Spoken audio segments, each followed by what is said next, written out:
All right. Hi, everybody. Thank you for attending this today. Just a little background on what I do. I'm based in Addison County, Vermont. It's a very agricultural county. These are the people I work with, a glimpse of them. We're going to talk today a little bit about the why you do what you do. For me, this gets into a little bit of like my why and why I do what I do. I really enjoy working with producers on the ground. It's really rewarding. I focus a lot on grazing management, but also talking with people about how to build a stronger business. So there's an information packet. If you didn't get one, feel free to come up and grab one. We're going to go through this today. There's a lot of stuff in here. Some stuff you'll take home to work on, but this is here. I wanted to mention that. And then also just realize there's going to be some stuff I bring up that might seem like really uncomfortable or a topic that's, whoa, this is talking about something really crazy right now. Just know that I'm not telling you how to manage your farm or run your business. I'm proposing and sprinkling out lots of different ideas, and I'm not prescribing anything, but I will say we all, I think it's human nature, when we hear something new, we say, oh, no, that makes me uncomfortable. Instead of that's not going to work for me, think of, could that work? And that's an interesting idea. How would that work on my place? So to get started, I really like this saying, because I think it's always easier to face the mirror outwards than to sometimes turn it around and look at ourselves and look at our own businesses and what we might be able to do differently. It's always easy to explain away why someone else is successful, and then really instead to dive deep into our own businesses. Okay, so one thing before we get started, I think maybe some of you have heard me talk about this before, but it's still the beginning of the year, like, right? January, although it seems like it flew by in about 3 days. This is an activity, I know this says 2022. I make my daughter do this exercise every year, as well as all my farmers do this exercise. I think when we're in the beginning of the year, right? Last year was a particularly hard year. Something I really like is if we can take time, and you're going to see this theme come up a lot today about taking time to reflect and analyze our businesses. Something pretty easy. These flip charts, by the way, are like 30 bucks. It's really great investment for your business because it's something you can pin up on the wall. And something that's really great to do as you get to the end of the year or when it rolls into January is to really take time to think about, what did I accomplish last year? And I think especially in a year like last year was really hard, right? The weather was super challenging. You really sit down and think about even big and small. What did I do? What did I accomplish? And it really helps just that sort of mental outlook about, oh, okay, it was a really challenging year, but I actually got a lot done. Okay. So after that exercise, this is actually in your packet, just so you know. So it's not something I'm going to have you work on here, but you can do your own to done list 2023. And this is just meant to be a template. You can make your list could be 10 pages long. And then when you've done that, you think about this coming year and thinking about, what do I want to accomplish this year? Again, those can be as big, they can be small. You can list your top 3, you can list 10 or 12 things. What I like to do is put it up on a big sheet, and then I put that up in my office, and then it's something I can continually see. And then it's, oh wait, it's June. Oh, I haven't done anything on this list yet. Okay, revisit that. So anyway, that's something you can work on, take it with you. I think it's a really worthwhile exercise. So today we're going to talk about how do we find opportunities that are out there. And part of that is challenging our paradigms. Does anyone know what paradigms are? Any ideas? It's how we see the world, right? So we hear this a lot. Sorry, it's a little hard to read. That won't work here, right? Oh yeah, okay, interesting idea. That's not going to work on my place because. So why is that? Kind of like we sometimes start to operate in the status quo. Why do we do this, right? Why do we stay here? It's called status quo bias. This is the way it's always been done. And I think the thing about that is that we know it, right? It's known, it feels safe, right? And then we get out here, we get outside of the comfort zone, and it seems like there's risk, right? Or there is risk. And it's scary. right? Scary.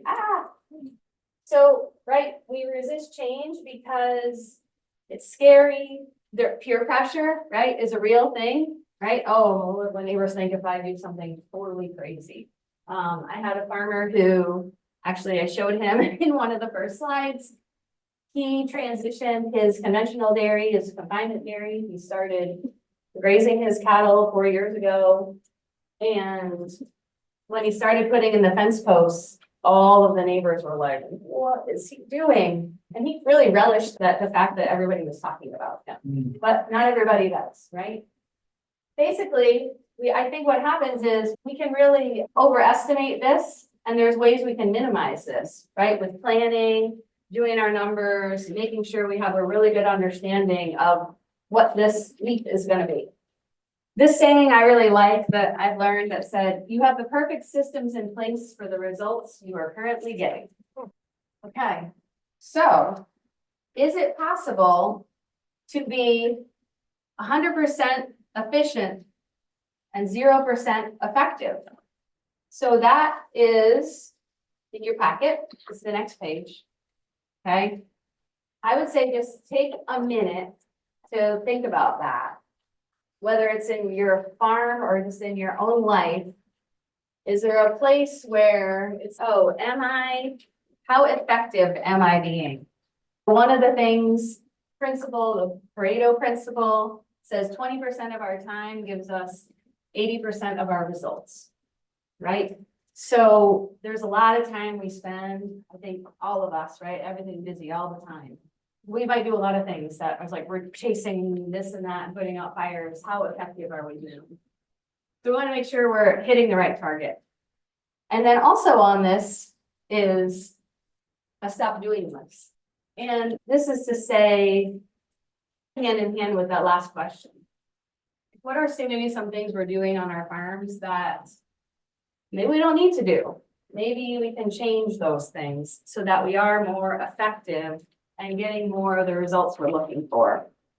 So the first part of this presentation is I brought a lot of books, and I'm going to just touch on a lot of these resources. They're actually in the back of this handout.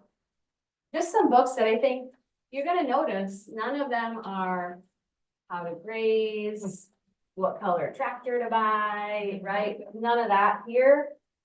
This is all really nothing to do with agriculture, but everything to do with business in various ways. And for me, it's funny, right? Like I only in the past 5 years really started getting into a lot of these books. And it's really interesting because we think a lot of times, oh, that doesn't apply to me. That's for like corporate America. But the concepts of business can translate, right? There's always things we can mine from these books. I call this pile up here like the business self-help section. There's a lot of really great nuggets in here and stuff that we can actually apply to our own businesses. So in the back, the books are there, a couple of podcasts that one of them I'm going to mention in a minute, and a couple of different websites and like e-newsletters. Oh, I will just say, this is my daughter, Normandy. She's my assistant. She helped with the flip chart, and she's out of school today to be here with me, just so you know. And there's a whole Barbie setup going on in the back of the room, but she might have some things up here as well. Okay. So this book, Essentialism. I love this book. I find it changed my life. I know that sounds a little dramatic, but it's an amazing book. And kind of to the point of the stop doing list, and are we chasing too many rabbits down rabbit holes, really is a great perspective on how we can manage that, like that pull in so many directions and the effectiveness in our lives. And one of the big points in that book that's made is that we need to make the wisest possible investment of our time and energy so we can operate at our highest point of contribution, right? Time is our most valuable and precious resource, right? We got to maximize and really think about how we spend that time. And so one of the things he outlines in here is what I really like is this assumption, like, How many of us fall, right? How many of us fall into this? I have to do this. I have to do that. Everything's important. I can do it all, right? I feel very guilty about, oh, I can do that. Oh, you want me to come talk at this conference? I can do that. Oh, you want me to go deliver this webinar? I can do that. So, whoa, wait a minute. How can we shift that with a new paradigm of I'm going to choose what needs to get done. I'm going to find what's most critical and what's most important. And I can do anything, but I can't do it all. So anyway, I highly recommend that. It's also on Audible and it's a great listen. I always like when the author reads the book to me. Okay. So getting at the heart of our talk, what's a competitive advantage? Maybe we should start with what's the opposite of a competitive advantage. All right, you guys can't fall asleep on me, so I'm going to ask you, can anyone give me an answer to this question? What do you think is the opposite of a competitive advantage? Yes. I'm not going to answer the question, but I know the answer. I might know where you're going with this, but I'm going to ask. Is this not working? No, that's working beautifully. Okay. When somebody says it in the room, can you restate it? Oh, yes. Okay. Thank you. Sure thing. Somebody else can answer her question though. All right, you guys. You're on it. Go. You're going to warm up really soon. Yeah. What do you think? What is it? What does that mean? If you didn't have a competitive advantage, what do you have? Okay. Maladaptivity. Just like everyone else. Just like everybody else. He knows the answer. So yes, I'm not going to take credit for this. Kit Farrow, I don't know if you're familiar. Farrow Cattle Company is out in Colorado. He does a weekly newsletter. I think it's fantastic. I just really love his messaging. I'm going to preface that by saying, if you sign up for his newsletter, which I put in the back of the packet, it comes with a really hearty side dish of politics, which might not be your politics. You take the tail with the hype. Business messaging there is really fabulous, and I'll leave the rest to whatever your preferences are. But Kit says that the opposite of a competitive advantage is being average, right? An average is break even at best. And we want to be a heck of a lot better than break even at best, right? We want to make some money. We want to be profitable. We want to continue this business. Okay. And so that was actually in a podcast that's listed in the back of your packet called Herd Twitter, which I think is a really fabulous podcast. And it was a whole episode talking about exactly this issue, and it's really good. So I point you to that. Okay, so I'm going to give you a summary of what they talked about in that session, which was the first type of competitive advantage you can have is a cost advantage, right? And so within grazing, we're at a grazing conference, right? So let's talk about that. Big thing is decreasing feed costs through grazing. Okay, how do we do that? Can we increase production per acre? What about our efficiency on grass? Size of the animal. We're going to dive into a lot of these specifically, maybe in the second half of this talk. Having in sync with the forage resource, right? When are our cows giving birth? I'm not talking about dairy farming here, I'm talking about beef. And decreasing our reliance on machinery and lowering our overheads. Okay, and like I said, we're going to dive into a lot of these individually. Okay, another thing is a differential advantage. We have to be different. Your product is perceived to be superior. You're meeting a customer need that nobody else is. You're providing value to that customer. It's a unique value proposition. I think of stuff like this too, even for like service providers in the room, right? There's some service providers in the room. For me, right? What's my value proposition today? My hope is you're spending 3 hours of your life in this classroom. You're going to take away something that you can use that's going to be worth that 3 hours of your time. I hope so, right? That would be a success to me. Okay. Now, I'll make sure. Okay. This is where I'm going to throw a bunch of stuff at you from these resources, and then we're going to get beyond that. So just so you know, that's not going to be our whole talk of me just showing you these books. But this is a book I really like, Good to Great. You're going to read it and say, this is all about corporate America. How is this even relevant to farming? Like I said, there are critical things in each of these. This has a lot of great information about leadership. So if you're in an operation where there's a team, what makes a good leader and what makes a really crummy leader? This book has a lot of metrics to define that. And I think this is an interesting thing that's mentioned. So he says in here, good is the enemy of great. And then when I first read that, I thought that was funny, right? Because I've always heard, oh, don't let perfect be the enemy of good, right? We've probably all heard that one.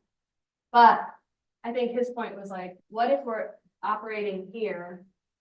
Good enough, right? That might be holding us back, right? That might make us break even. That might make us average. So what's going to bring us to the next level? And he talks about these three things that kind of all have to be in play together, right? We want to be passionate about what we're doing. We got to be really good at it.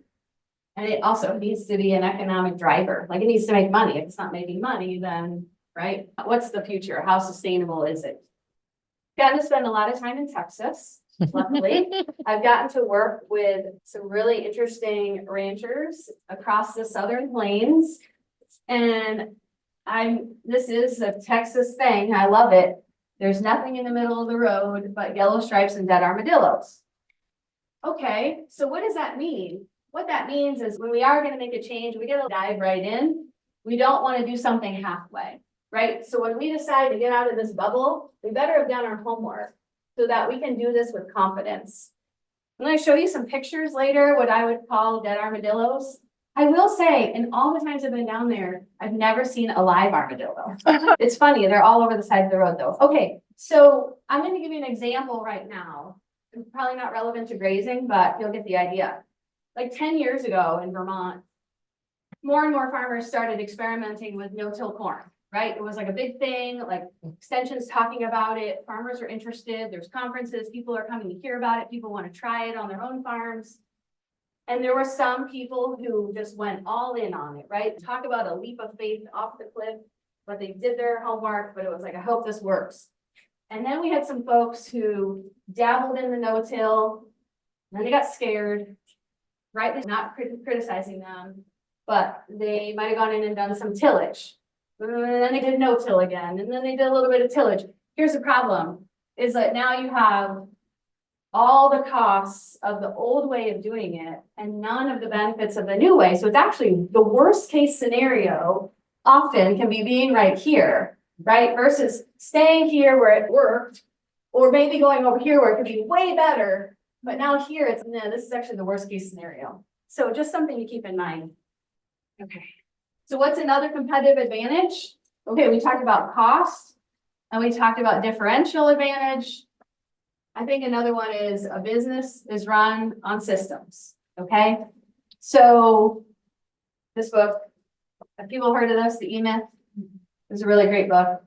So I'll give you the premise of this book.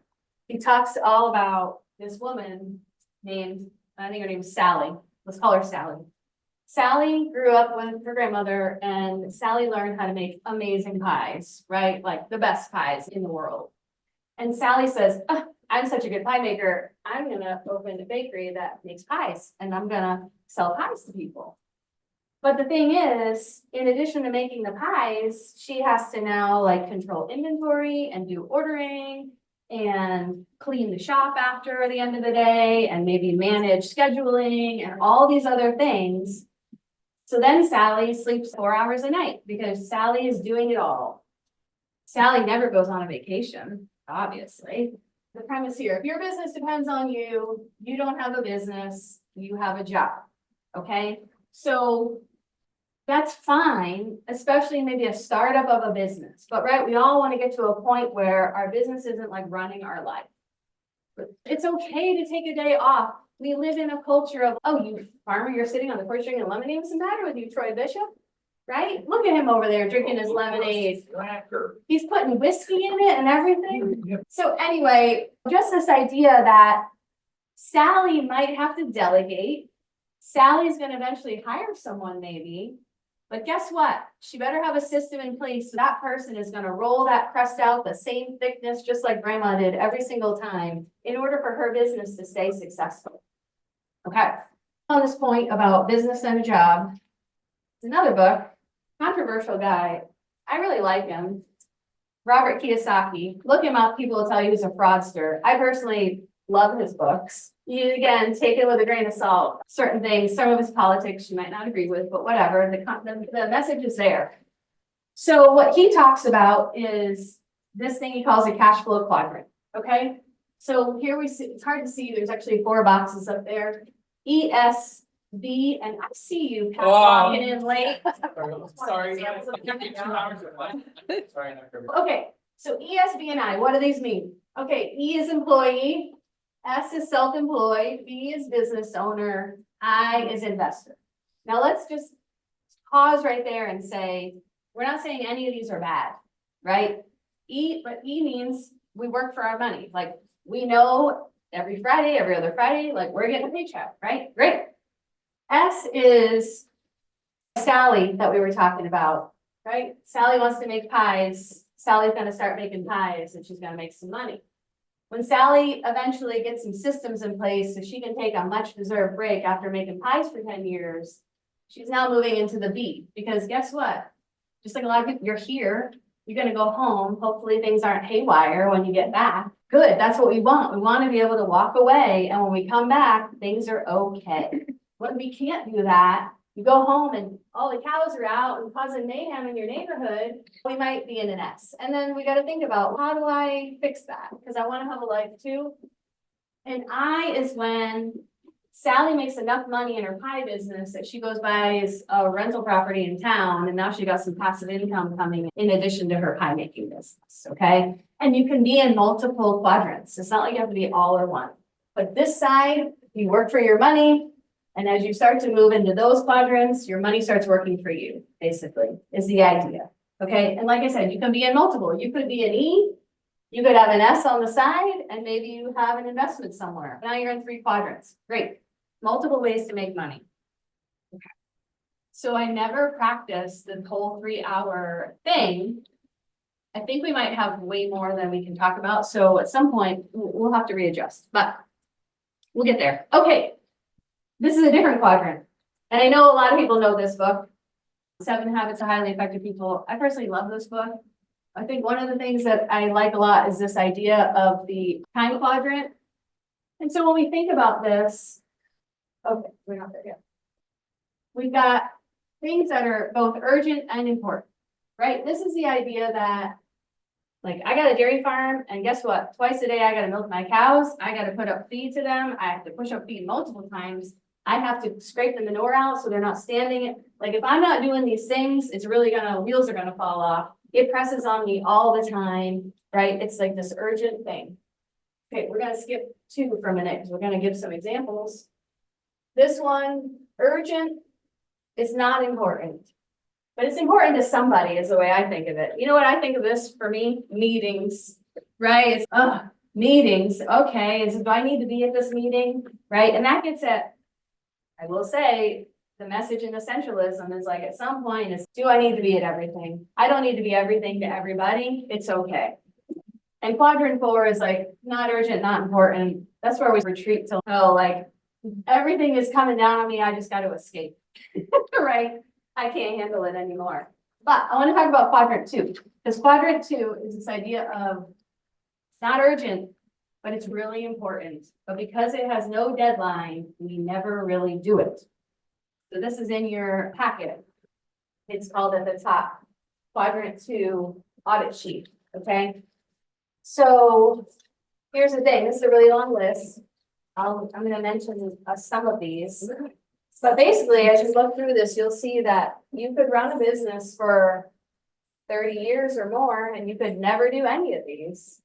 Probably be fine enough, right? Until the day you're trying to retire and it's, oh, whoops, never did that succession plan. Or someone dies and it's, oh yeah, we never did that will or estate plan, right? Like, and I will say, the one that is 1, 2, 3, 4, 5 up from the bottom says, because I love you list, which has account numbers, usernames, passwords, blah, blah, blah, in case of emergency.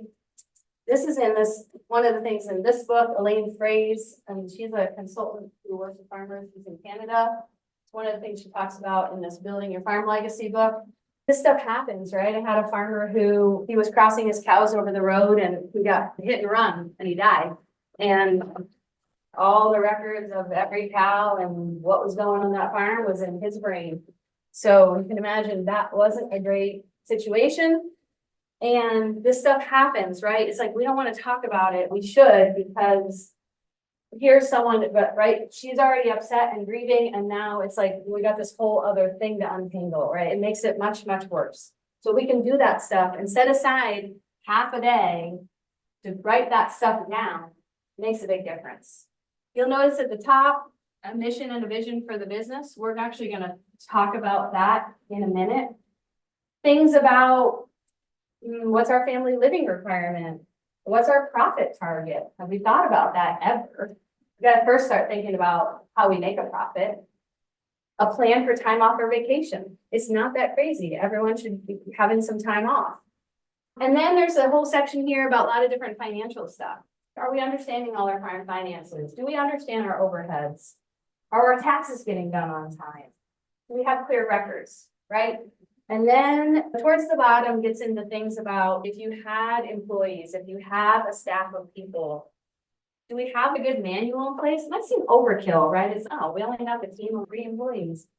Just really nice so that when somebody comes onto the operation as a new employee, do we have a really clear protocol to walk them through what's expected? And then not only that, how do we like hold people accountable so that we can give them feedback, right? Before it's, you're fired, right? We want to give them feedback.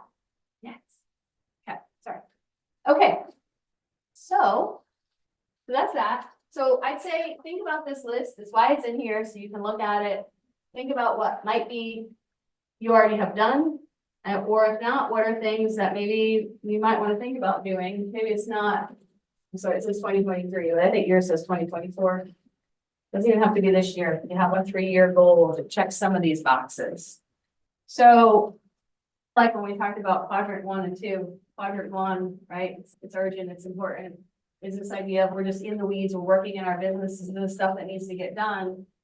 When we really sit down and carve out time to do what's on here, that's when we're working on our business, right? And we're analyzing our numbers. We understand our numbers and we're doing some of this other systems work, right? So having that structure can actually be pretty liberating. I'm gonna just say that some of these concepts, I have to give credit to the Ranching for Profit School. It's a 7-day school that is all about farm and ranch business management. It's mentioned in the back of your packet. You can also sign up for a weekly newsletter called Profit Tips, which has a lot of this stuff in there. That's really valuable information. So I'm not going to sell you on the school. I think it's a fantastic, there's multiple people in this room, probably a good half dozen who have been. It's very expensive, but really great investment in your business. So one of the things I talk a lot about is you've got your like $10 an hour jobs. And then when you carve out time to really focus on your numbers and strategies for your business, now you're doing like the CEO hourly work, right? And even if that's once a week, you carve out that time. So I have a dairy farmer group, 5 farms. It's funded through the Northeast Dairy Business Innovation Center, and we meet, I don't know, a handful of times a year. And this is, we're talking about a lot of this stuff. And I kind of love when we float these ideas, and then the next meeting, one of the farmers was like, oh yeah, like my husband and I, we do this now. We meet once a week. We sit down, because they milk cows together. They can have that conversation while they're working. It's not the same. She's like, nope, now we carve out this time additionally to sit down and really do some planning together. And they have ground rules. So that's another great thing, right? You have your flip chart sheet, you make your rules. Like, we're not going to talk over each other. We're going to try not to yell at each other. Whatever your rules are for your individual operation. I thought she had a great one. It was, no one's allowed to answer a question with another question. Because she's, I don't want to sit around going, oh, what do you think? What do you think? Nope, can't happen. If someone asks a question, the other person has to give their opinion. Okay. Oh yeah, thank you. And then one of the things that could come out of that is, then great, we had this great conversation. Here's what we're going to think about doing. How do we put that in writing and then know how to hold people accountable? So I'm giving an example of Jen Colby and I, we're in business together, okay? And we sit down and we say, what needs to happen? Oh, this what needs to happen. Honestly, the forage inventory, that really could have happened 3 months ago. We're catching up here. So we realize it's really important. We gotta have that done by the end of next week, because it's like, we're looking out in the yard, do we have enough feed? I don't know, somebody's better go count it. Fine, I'll be responsible for doing that, and I'm gonna have it to her by next Friday. Well, actually, we didn't get our taxes done on time, so this year it's really a priority. She's gonna take the lead. It doesn't mean that she's the only one doing the work. What it means is, she's gotta come to me and say, hey, by next week, I'm gonna need X, Y, and Z from you so that I can also put my numbers together and blah, blah, blah. At the end of the day, though, next time we meet, she's gonna come back to the table and say, yeah, okay, I got this done. If she didn't, I'm not gonna yell at her and jump all over her. We all know this is the reality that can happen sometimes in our businesses and families, but the idea is more, oh, hey, what prevented you from, is there something I didn't give you? What more do you need to get this done? And so we set dates on when we want to have these things done by. Now, some of these have varying importances. I would say something like this one, that could be a game changer, make or break our business, right? Especially if we're not making money, we're not keeping our heads above water. Okay, great. So we're going to dive now into talking about mission and vision. What do you think? Is this all just a bunch of fluff and nonsense? Some could be, but how do we make it so it really has meaning and impact? Because it can actually, right? It can really, I'm not going to say it's directly tied to, oh, I made a mission, I make more money. No, but it does create this sort of culture within our businesses that can potentially affect the bottom line. But we got to have a real commitment to it. One of the things, before we get there, let's look at this. Yes, go ahead. Thank you. This is a quiz. I want you to read about what these businesses do, and you're going to match them to the mission statement. I'm going to give you like 2 minutes to read over those. What do you think? Anybody got it? One goes with what? It's all bland. Vague. Doesn't matter. Could be anybody to anything. So that's like the worst case scenario, right? This is like when like the corporate board members get in a room and they come up with something that sounds good. Doesn't really mean anything to anybody. They hand it down to the employees. The employees are like, yeah, whatever. Does this even resonate with what we do? There's an article in the back of this. You can like Google this article from the Harvard Business Review, right? Farming. We're farming. We're reading the Harvard Business Review. It's important. It's about our businesses. And I think this first sentence of this article is really great. He says, take a look at these corporate values: communication, respect, integrity, excellence. They really sound good. Strong, concise, and meaningful. Maybe they even resemble your own company's values. If so, you should be nervous. These are the corporate values of Enron. So the point being is not to say that those words aren't meaningful. You just want to make sure they're actually meaningful to the players in your business, right? And that when people sit down and talk about this, it's, do we really, one example I think that was in here, which is really great, was like a company that said, oh, we really value work-life balance. But really, they want their employees to be on call all the time and answering emails on the weekends and responding to text messages. And it's then that's really not what you're all about. What you're all about is something very different. So they just really have to have meaning for what you're doing. Yes. Oh, technical difficulties. There you go. Okay. So I'm going to have people tell me some reasons. Some of you quiet people in the back, why do you farm? Why do this work? You do anything in the world. Why? Why this? Be outside. Okay. Be outside. Great. Interact with animals. Love real food. Okay. And put. Okay. No, Anything else? I heard me 50 years ago. I recently did this with a farmer group and they said, don't know any better. Okay, no one else hires me, not hireable. Brian. You get the idea, right? It's like, we really believe in this, right? We believe in these natural systems. We get joy out of this work. So what about this one? Yes? Can you say that one?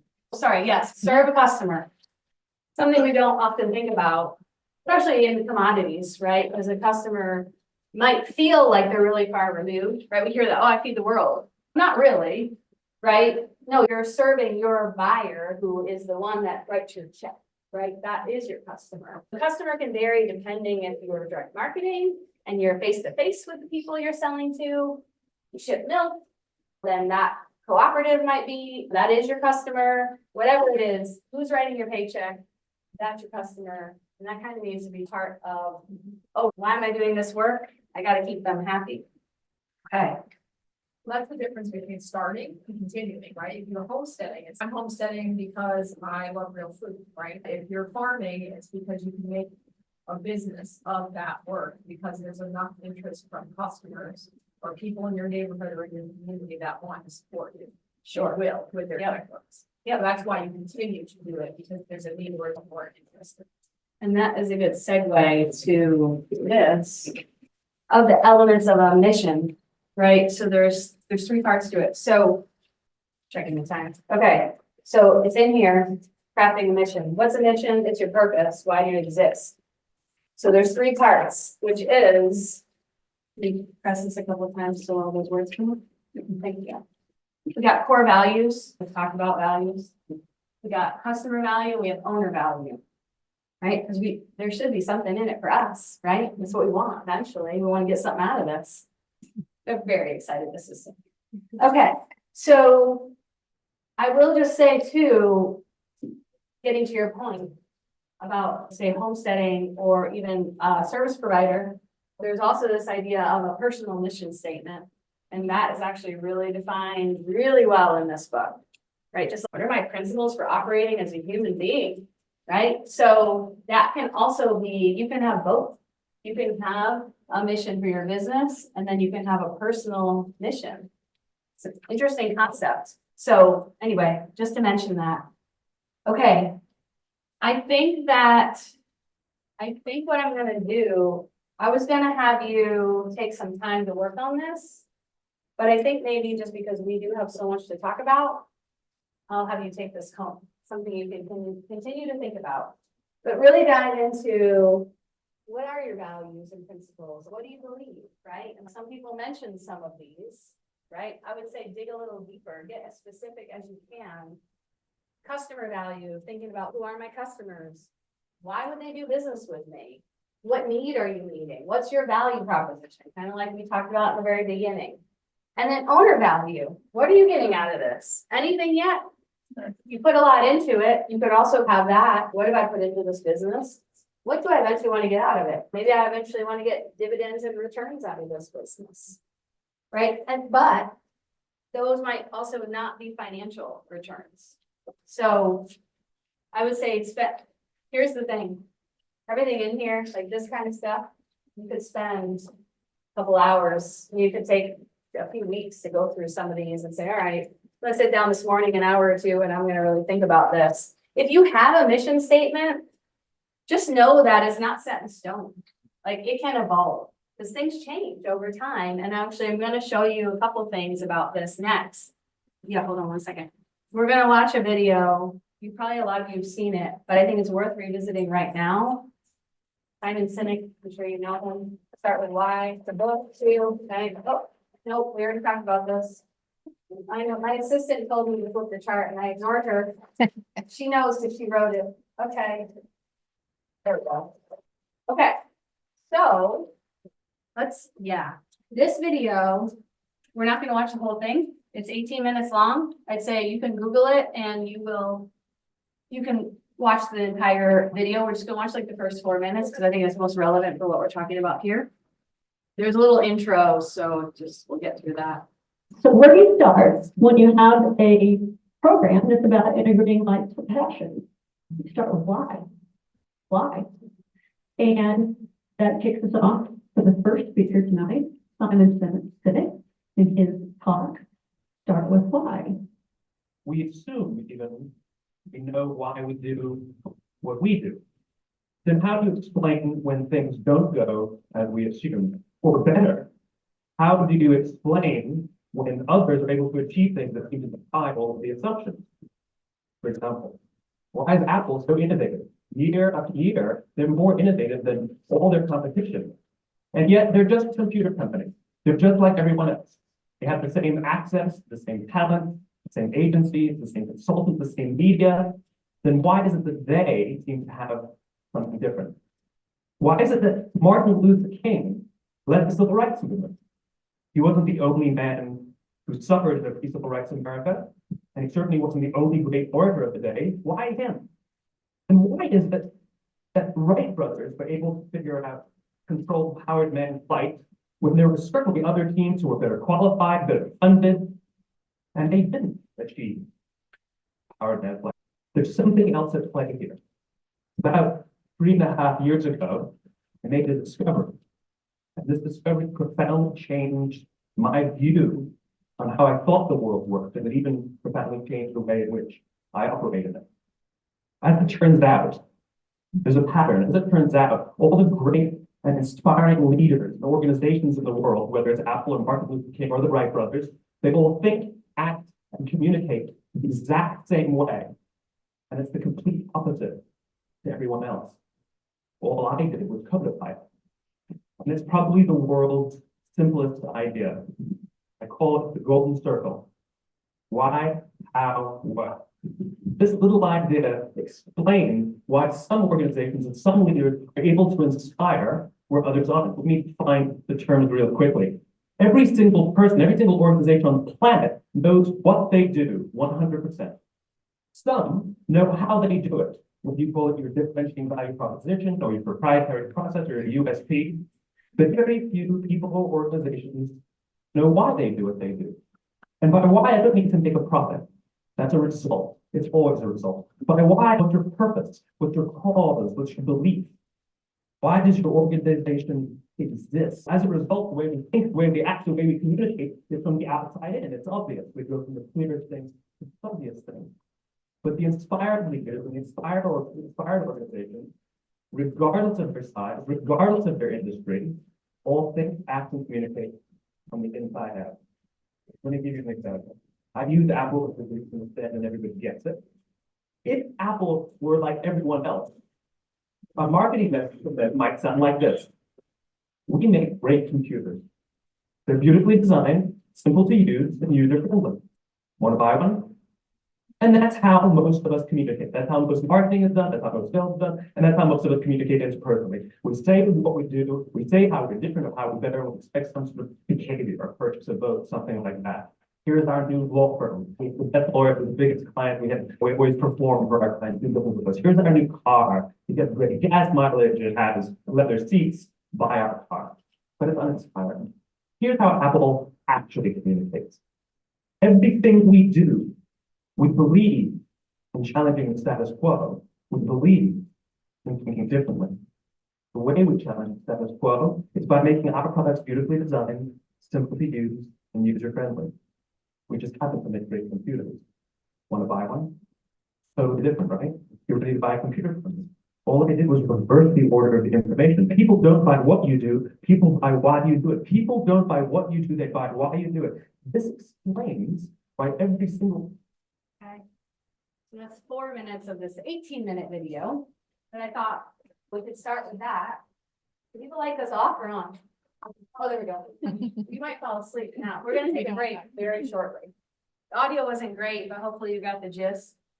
So think about that now when you revisit that page about a mission statement. Interesting. I thought that was just a really great point that you made there. Right, because we want to cultivate this sort of thing that we want to bring people along with, right? Everyone just wants to go live on Snug Valley Farm in Hardwick, right? Just, you know, they got the life up there. I just want to be a part of it. And another reference that goes really well with this concept, okay, is another great book. This is a marketing thing. It's called Story Branding. Really good book. I highly recommend it. So, yes, please do. Thank you. So one of the things I talk about in here is the brand takes on a meaning beyond just the product it represents, which is exactly what he was just talking about, right? Like people want to be a part of this thing. It's this mantra or like an ethos. It's aspirational. Okay. And I think, again, depending on what you do and who's your market, like for a direct marketer, this would be maybe particularly relevant. Okay. Now, you want to switch it again? And here, what he talks about is that the brand isn't necessarily the product. The brand is the purpose. Yeah, hold right there for a minute. So he gave us the example of Apple. Think different. It says nothing about computers. Some of these are other brands we know. North Face, Corona, doesn't say anything about beer, right? But it's, oh, you're gonna go have a great time on a beach with this. Come on, don't you want to be part of our thing here? Our part of our party? And then this one I just think is pretty hilarious. I just watched this webinar of this woman who invented an app for dating. And she was really tired of the way dating apps worked about why is not the woman in the driver's seat? And so her tagline became, be the CEO your parents always wanted you to marry. This has nothing to do with a dating app, but guess what? It was like empowering mission that all these women were like, hell yeah, I'm gonna get this app. So point being, now again, you might say, great, again, Cheryl, all corporate America has nothing to do with me. So I had to think about that because I knew someone would say that. So then I was like, do I know a business that does this in my neighborhood? And it turns out that I do. Go ahead. Do it again. Okay. This is a maple syrup producer in Rutland County, Vermont. Right? A lot of maple producers ship their syrup in whatever, 50-gallon drums, 55-gallon drums. They might container up some of it, jar up some of it that they sell off the porch or the farm stand or what have you in like the very standardized maple container. Okay, fine. But this is a really interesting model of, I'm pretty sure most of their stuff is sold direct market. It's a lot of product, right? And they've got a label, they've got a beautiful looking product. Look at that, right? It's gonna cost more, but heck, it's beautiful. And look at this. It's not like, oh, we're single source syrup is the best syrup. No, their website would say that, sure, because it's true. But this is the thing that's bringing people along, right? This is a whole ethos. They've done an amazing job with their Instagram account. It's all about videos of, look at us on our farm. We're tapping trees. We're having a great time up here in Vermont. They have lots of followers. People love, they put out a video, people are on it. People just want to be a part of what they're doing. You do all kind of videos these days. You've gotten very high tech. Okay, we won't put him on the spot. The Grass Whisperer, everybody, if you're not following him, got a lot of videos up on Instagram. Bringing people along on his lifestyle. Okay. Now, okay, go ahead and do it. Mission and vision, they're different. Sometimes they get used interchangeably, but they're different. We're gonna do a little demo here. So the mission is the purpose. Why do you exist? The vision, this is in here. The vision is, what does it look like when you're achieving your mission? Okay, so we have to do the vision work. We ask this question. What do I want this business to be like in 5 years, 3 years? I think it varies in my presentation. 3 to 5, whatever you feel like it makes sense for your particular business. Some tips, you want to look at the business from every financial, environmental, the people side, the land side, etc. When you do this work, you want to include every decision maker in the business. It's going to take at least a half day just to do this process. And then we're going to show it to you in about 2 minutes. No distractions. This is called the ICA process that we're going to do. There's a website. Okay, so what happens with the ICA process? It's really helpful to have a facilitator, but if you don't, you can do it without. Just have to be on your best behavior. There's a lot of players in the room. So I've planted 3 people in this room, you 2, right? And Jen. Let's say they're a family. They're running, we got 2 brothers and a sister, right? They're in business together. Sometimes they have trouble talking to each other. They think they're not on the same page, right? There's challenges, right? It's a family business. It's not all peaches and roses. So what we do is we sit down and say, okay, I is the key word here. I. What do I want this business to be like in 5 years? Get everybody some of these and then just brainstorm. 3 to 5 words, little phrases. What do I want? Just got the stickies flying. This process, you could do it for a half hour or more. We're going to do this in a couple of minutes. You're only going to give me a handful, but let me just give you the gist of what this looks like. My assistant is gonna, actually, you know what, I gotta read them, so I'm gonna have to put them up. So here we're gonna get started. Actually, it's better if I mix them up. Because then I'm not just putting all one person at once. Can you do this yet? Jeez, look at this slacker brother over here. All right, get with it. I can never get him to do anything. Oh, yeah. I mean, he was even told ahead of time. Okay, let's get started while our delinquent brother works on this. Build farm savings, financial stability and owner compensation, quality of life, work-life balance, 2 weeks of vacation a year. So when there's like 100 of these, you just start sticking them up on like the wall. Because we only have a few, I'm already grouping them, right? We can start to see, oh, we want family dinners every Sunday. That probably goes with quality of life. You will after this process. Healthy animals, 100K, gross incomes. Find the repeatable economic lever and yank it. Like it. Family relationship and transition process, that's right. Be able to step away. Business keeps chugging. Okay. He's got more. I know he's got more up his sleeve. Profitable. Now, we're gonna pick on him a little because I know he knows better. This is gonna mean something different to everybody because what he thinks is profit and he thinks is profit are gonna be different things. So that's fine. But then this is where it's good to have a facilitator because then we can say, what do you mean by that? Because maybe he's happy with $2,000 and this one wants 20. We're already gonna be in disagreement. Full ground cover. We had something about animals. We got land animals. No more than 50 hours a week. Productive livestock. You get the idea. Now imagine if we spent a half hour doing this and you really had to dig deep, right? Because there's probably some categories here that we're missing, right? And we would say, okay, what are we missing? Let's write some more sticky notes. And then what you start to do is grouping them like we did here. And then we give them a heading, right? We say, oh, okay, what do we want? It's clear. We're actually, they think they don't want the same things. They all want the same thing. They really agree on certain, everyone wants time off. Everyone wants a life. How about that? There's 3 of them. So I'm sure there's a way to make that work. So I'm going to tell you that, yep. So I have a farm family I worked with that, thank God they had a mediator, which was me. At the time I did the work, I said, I should really be getting like $200 an hour for this job. 2 cousins. They are around 60 years old. They're the ones running the farm. They're the decision makers. And there are 4 sons involved on the farm. Okay, so we can put them all in a room. You talk about some toxic communication, right? Like it was bad. Both ways, right? The younger generation, super disrespectful to their elders.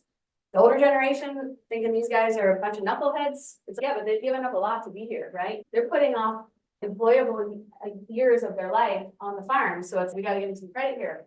So anyway, can't talk to each other. We don't agree on anything, right? We go in with that idea.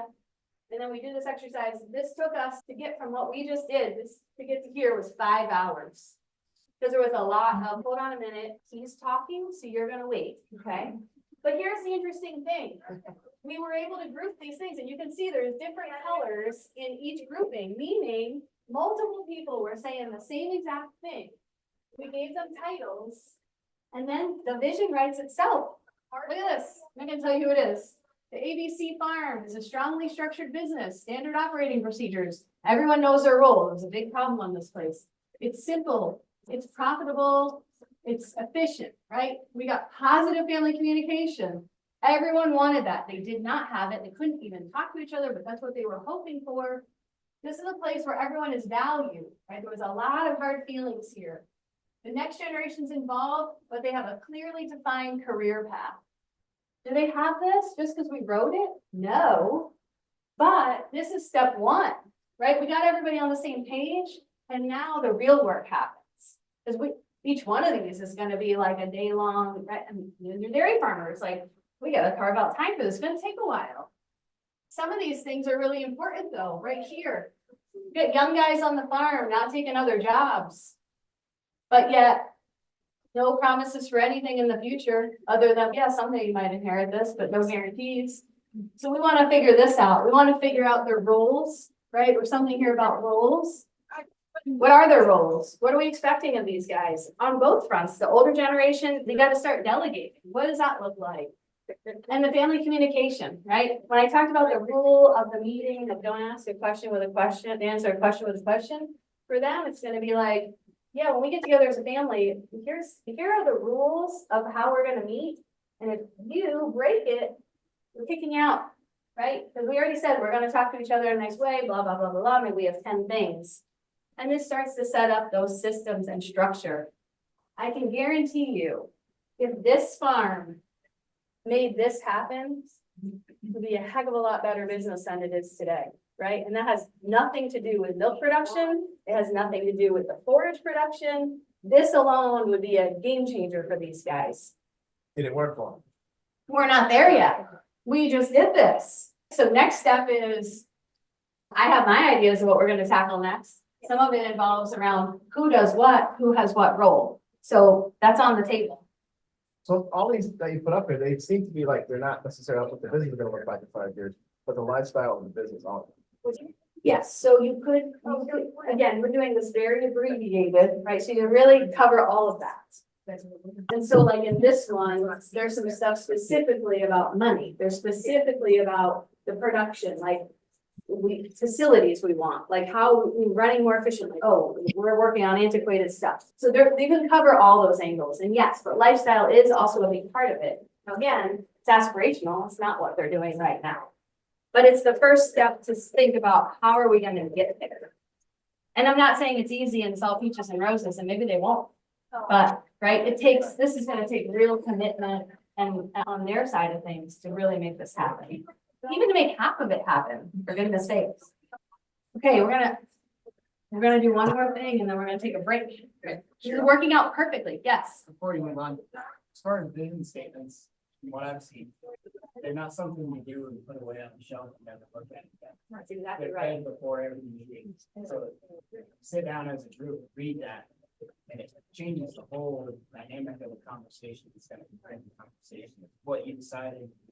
Right, so I'm just gonna repeat it so people that are online here, basically this idea of you don't create this and put it on a shelf, kind of like a mission. We don't just forget about it. It's front and center all the time. And when you do meet as a family, we read these things, right? We read our mission, we read our vision, because it's a good tone for, okay, we're gonna sit down, we're gonna talk about something uncomfortable. Let's remember what it is we're here for. And this also can change over time, is that right, Colin? And then it's like, all right, is this still what we're hoping for? Okay, next one. Okay, so this is like an old standby, blah, blah, blah, SWOT analysis. But I think it can be a tool. I think we just need to look at it slightly differently. Just thinking about really getting at what are our strengths, weaknesses, opportunities, threats. Threats are always the same thing, right? The weather, the government, the prices, whatever. The idea being these things down here, we don't have direct control over. The things at the top, we do have some control over. Strengths that people talk about would be like our land base, our animals. We've got the grazing skills. We've got 3 generations on the farm. But not if they can't talk to each other. That might actually be a weakness, right? Oh, no one here can stand each other. Probably not a strength. Weaknesses, though, would be things like we don't have clearly defined roles of who does what. We don't have a direction. What's our path forward? And things like, are we profitable, right? So if we're not making money, are we gonna be able to keep doing this work together as a family or as a couple or as an individual? I will just point out to one person, if you do this by yourself, the ICA process for your business. Hard. It's hard. It's very hard. Yes, so it can be done, but it's, or if you had somebody like helping him, okay, I had to pester him this for 2 sticky notes, so I could do that with him, right? If you had a facilitator, that might be another strategy. So something to think about if you're like a single operator. Okay.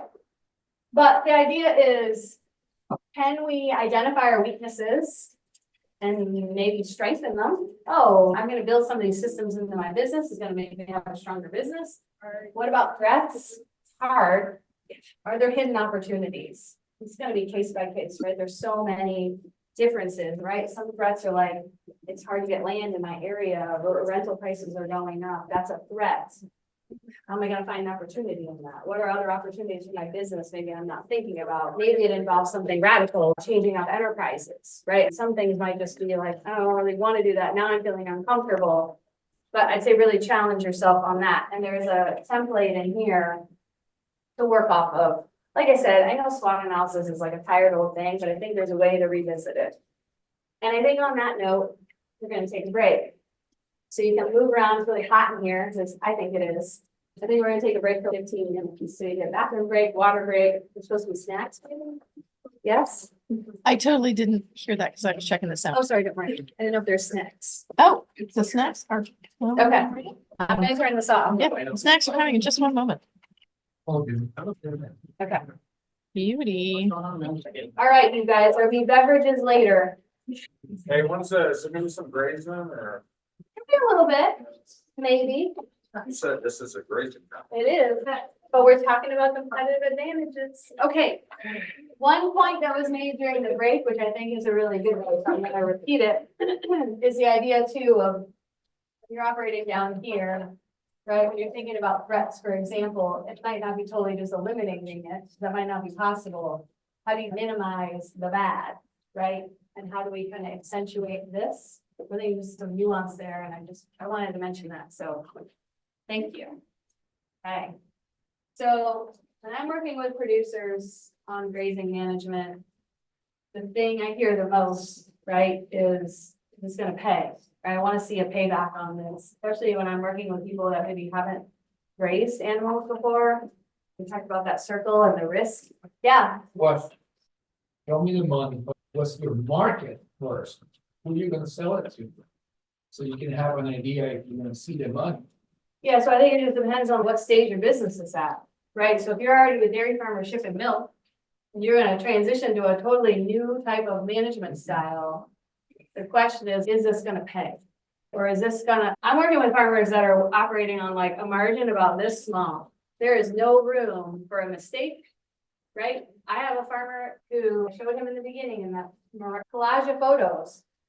Very conventional, grows a lot of corn silage. And he got a contract with NRCS to seed down all that corn land near his barn. That really got the neighbors talking, right? So I was blown away when I heard that he had signed a grazing contract, and then I got the call to go meet with him. And I said, why are you doing this? And he said, for survival. But he said, here's the thing, if this doesn't go perfect, I'm out of business. So that's why I'm coming at it from this. Because again, I realize there's other elements to it, but like in my work, this is what I'm dealing with. Okay, this is this person 8 years ago, right? So the biggest cost, stored feed. How are we gonna decrease stored feed costs? How are we gonna increase pasture efficiency? Now, I know Troy really wants to talk about grazing. We're gonna blow through some of these slides really quick, because the reality is the next 6 or 8 slides, we could probably do a whole talk about them. That's not the total heart of why we're here, so we're gonna go through that a little quickly. Right, so we talk about efficiency, right? One of the things, we gotta maximize solar energy capture. Pretty big comparison here. This is like Memorial Day weekend. This to me is, this grazing season's done before it even had a chance to get going, right? Totally overgrazed, scrubbed down to nothing. We got manure that means from last year that's not decomposing, right? We got some broken systems here. Versus when you compare over here, we're capturing a lot more solar energy. Why? Because we have a diversity of leaves, all different canopy heights. Thinking of it like a solar panel, there's way more surface area here, right? Okay, another way with roots, right? So we have diversity of plants. We've got roots of different types, right? Spreading, tap roots, etc. We're gonna have greater efficiency with our nutrient cycling, right? Which feeds the whole system.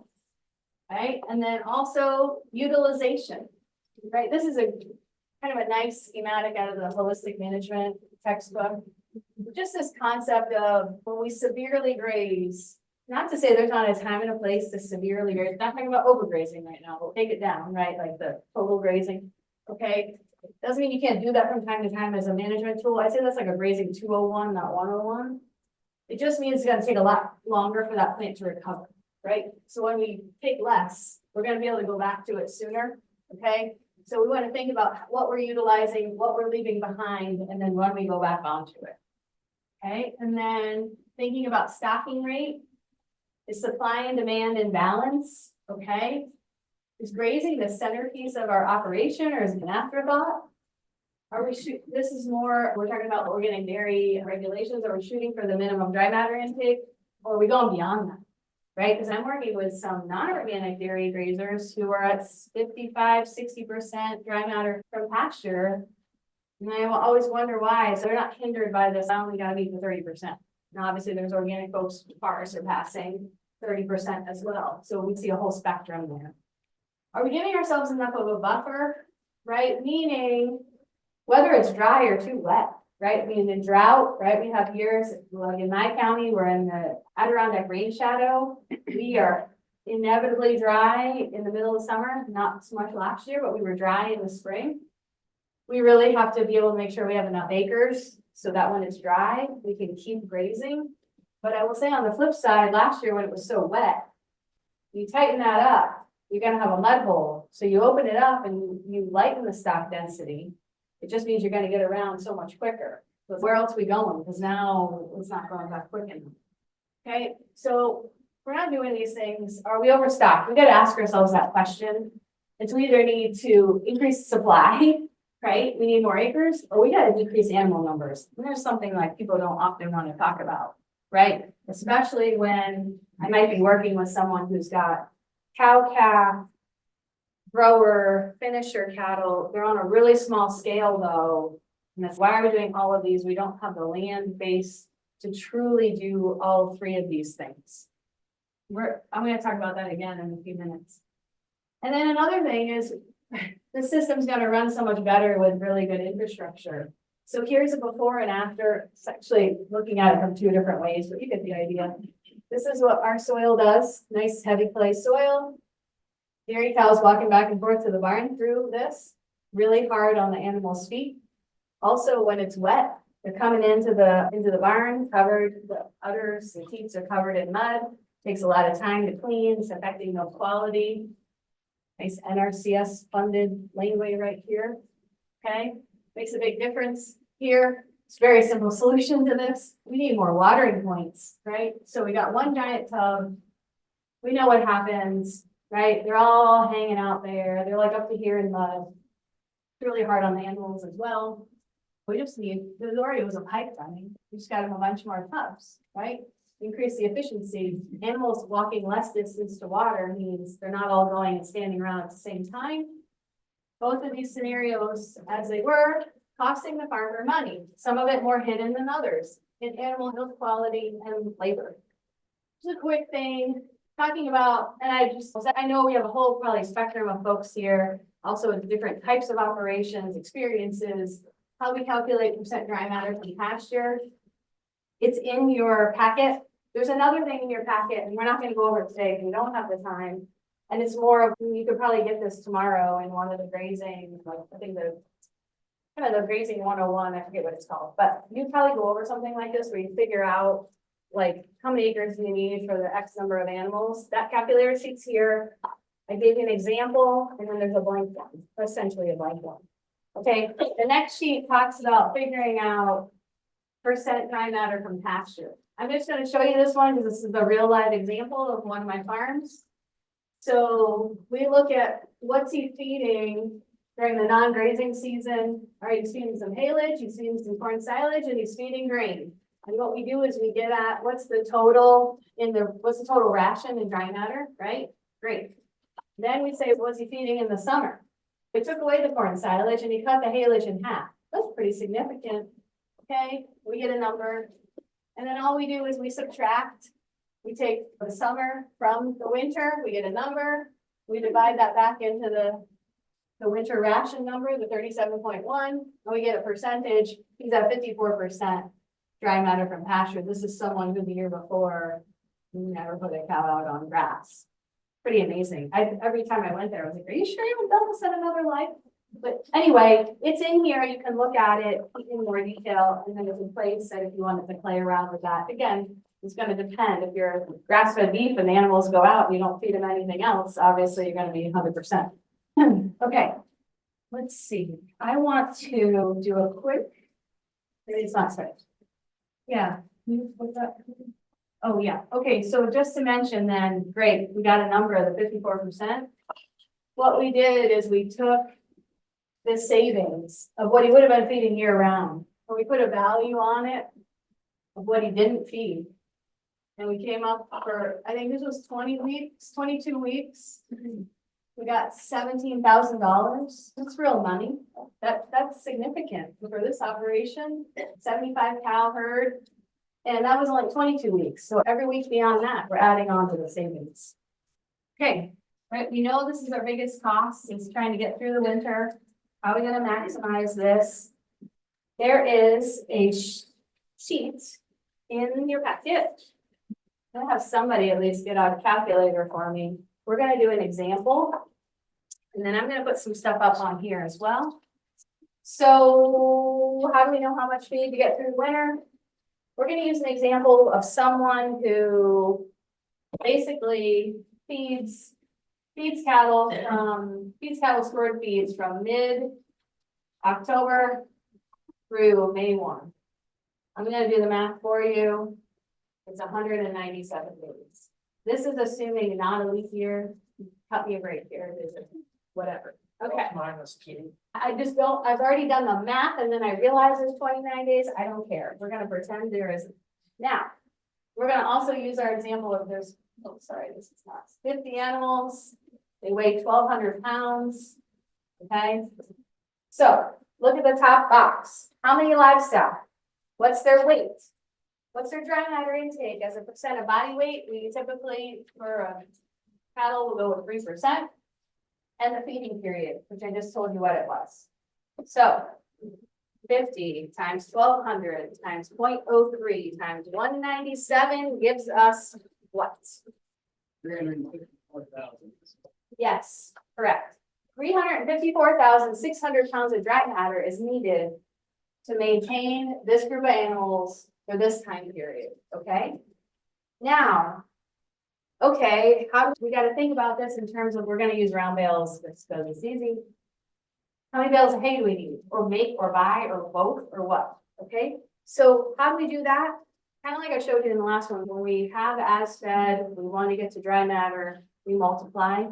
But when we want to go backwards, we're going to say dry hay. This is dry round bales. Just let's keep it simple today. Obviously, it gets more complicated. Oh, I feed baleage, I feed haylage, I'm feeding dry hay. We're going to do a simple version, okay? Take the number Josh just gave us, divide by 0.9. Okay, that's going to give us on an as fed basis, is what we call it. What do you got? Yeah. 394,000. 394,000 pounds of actual hay is what we need now. Okay, great. I'm going to say, we're not going to debate how much bales weigh and how much they cost. I'm telling you, just for the sake of the math, it's already done. Let's say my bales weigh 800 pounds. Okay, so we are going to take the number 394,000. We're going to divide by 800 pounds. So again, this is all right here. You can work through it. You can do it on your own. You can write down this example. How many bales of hay do we need? 492.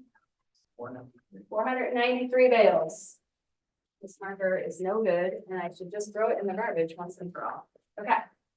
493. Now, I have a little box here. A lot of times what people will do is say we should add on 10-20% just in case. What if it's hard winter, right? They're going to eat more.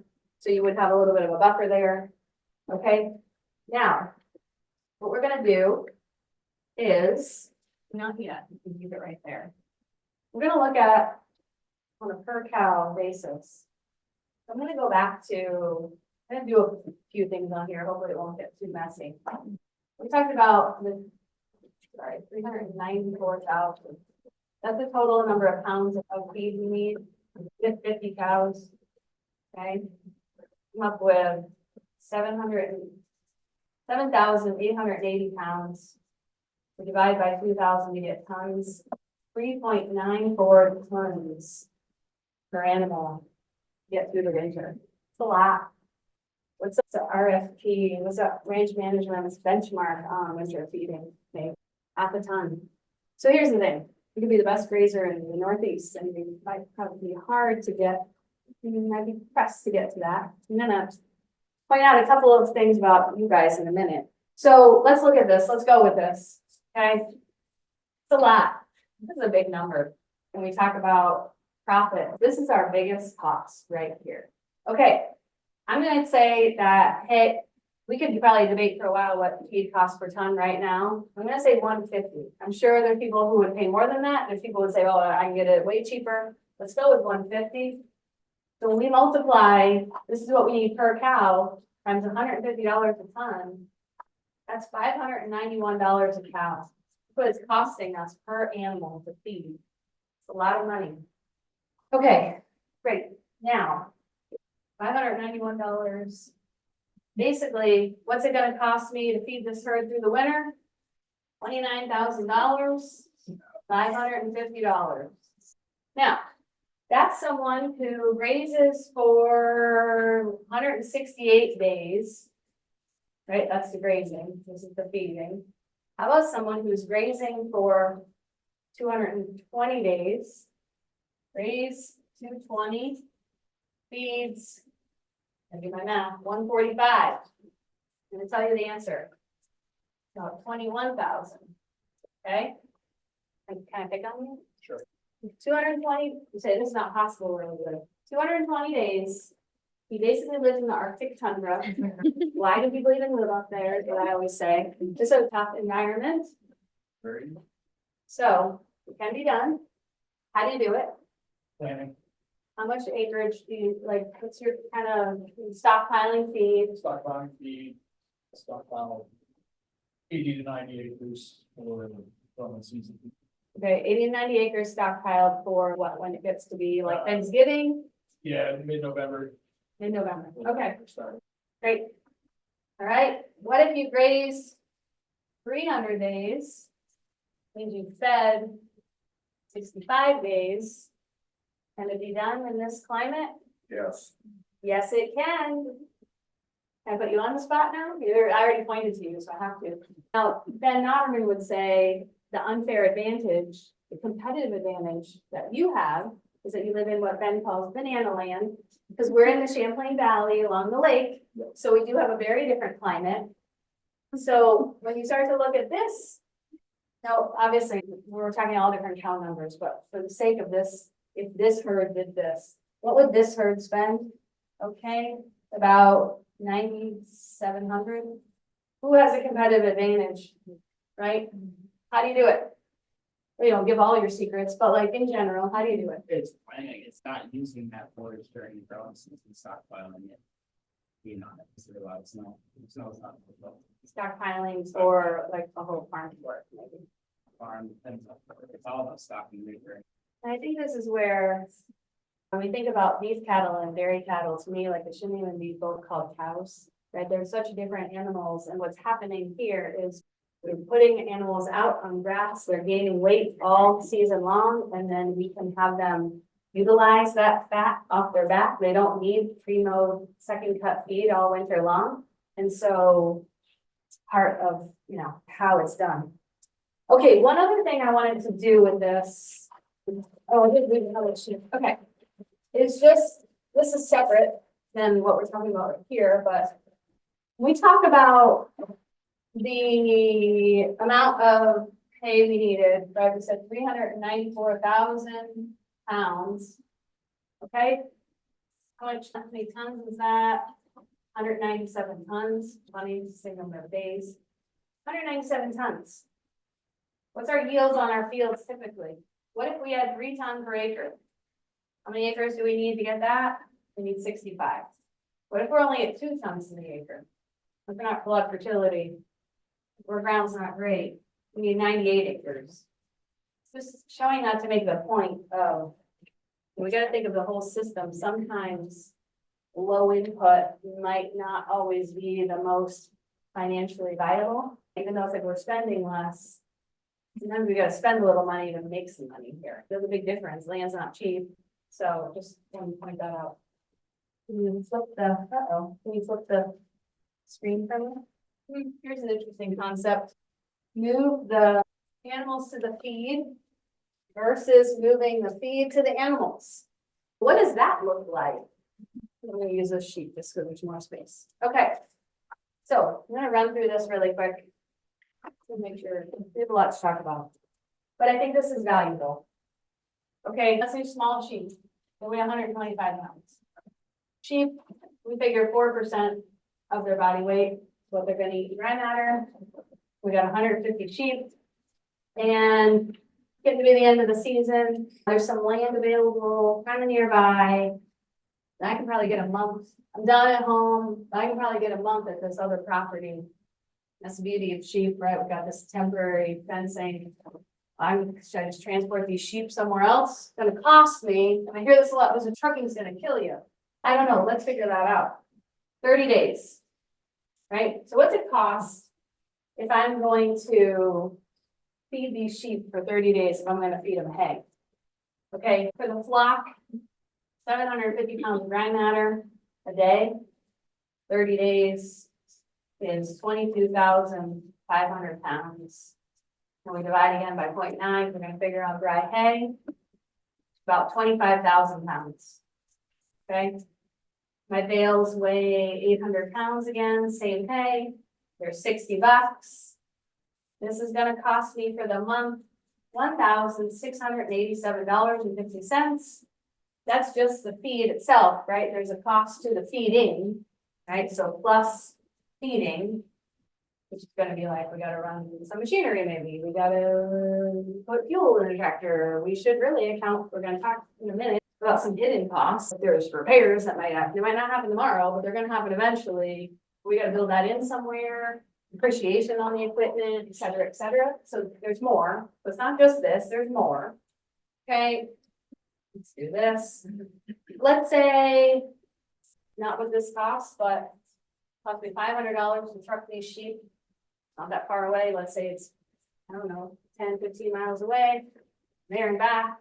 Okay, they're gonna go on some rank rye and triticale. I'm gonna pay $10 an acre because it's December. It's gonna get one time around on it. The 30-acre piece. That's $300. Right, this gets me $800. Now, we still have labor, of course, right? We gotta go out there and do the netting. So that's enough. It's kind of like this. There's the cost of feeding. Maybe I do it every other day. Figure it's like an hour a day. Every other day I go out, it's 2 hours. Okay, what's my time worth? So it's maybe costing me $30 a day. So this is how you start to dive into like, how do I start to analyze? Is it something worth doing or not worth doing? This particular field, what if it was $30 an acre instead of 10? Okay, now this is gonna be $900, right? And I can start to compare these things and say, maybe this isn't worth it. Is it, right? It's gonna be different. It's gonna be different in every situation. It could be different tomorrow from what it is today. But if I don't go through this exercise, I'm not gonna be confident in my decision making. Okay, which brings us to a point. Okay, what's the best way to make a change? I really like this saying, the light bulb didn't get invented by incrementally increasing the brightness of the candle. So we need, if we're gonna have a breakthrough, it's probably not gonna come from these incremental changes. It might be from a big change, and that's when we're back to the idea of the paradigm and the paradigm shift. Okay, so these are, I want to go through just a few of these with you. These are paradigm challengers. Okay, this is geared for a dairy farmer audience, maybe, but maybe not. Maybe it applies here too. Are there any people in here milking cows? Oh, yay! That's so great. Thank you. Because I feel like a lot of my photos at the fall is like talking about dairy cows, and so wait, I might be in a room full of sheep people, and they're like, yeah, enough cow pictures. Okay, should your heifers even be on your farm during the grazing season? Remember when we talked about the dead armadillo in the middle of the road? That is this. Because this here used to be a hayfield. Then it got a fence around it, and now it's just a glorified feeding area. It's not a hayfield anymore, and it's certainly not a pasture, really. It's a feeding cart that moves around. So it's like that idea, now we're not getting the benefit of either situation, okay? Versus something like this. It's like back to this, who works for who here? This is like here are the dollar signs, right, Troy? Which employee would you rather be paying? This is, by the way, a 13-month-old dairy heifer, a pretty scraggly looking bunch, right? I don't know. They're not doing their job. This is not what I want. They're not working for me. Yeah. Okay. I'll just quickly say, because I don't know also who's out in like the ether, that there's a really great webinar put on by Penn State.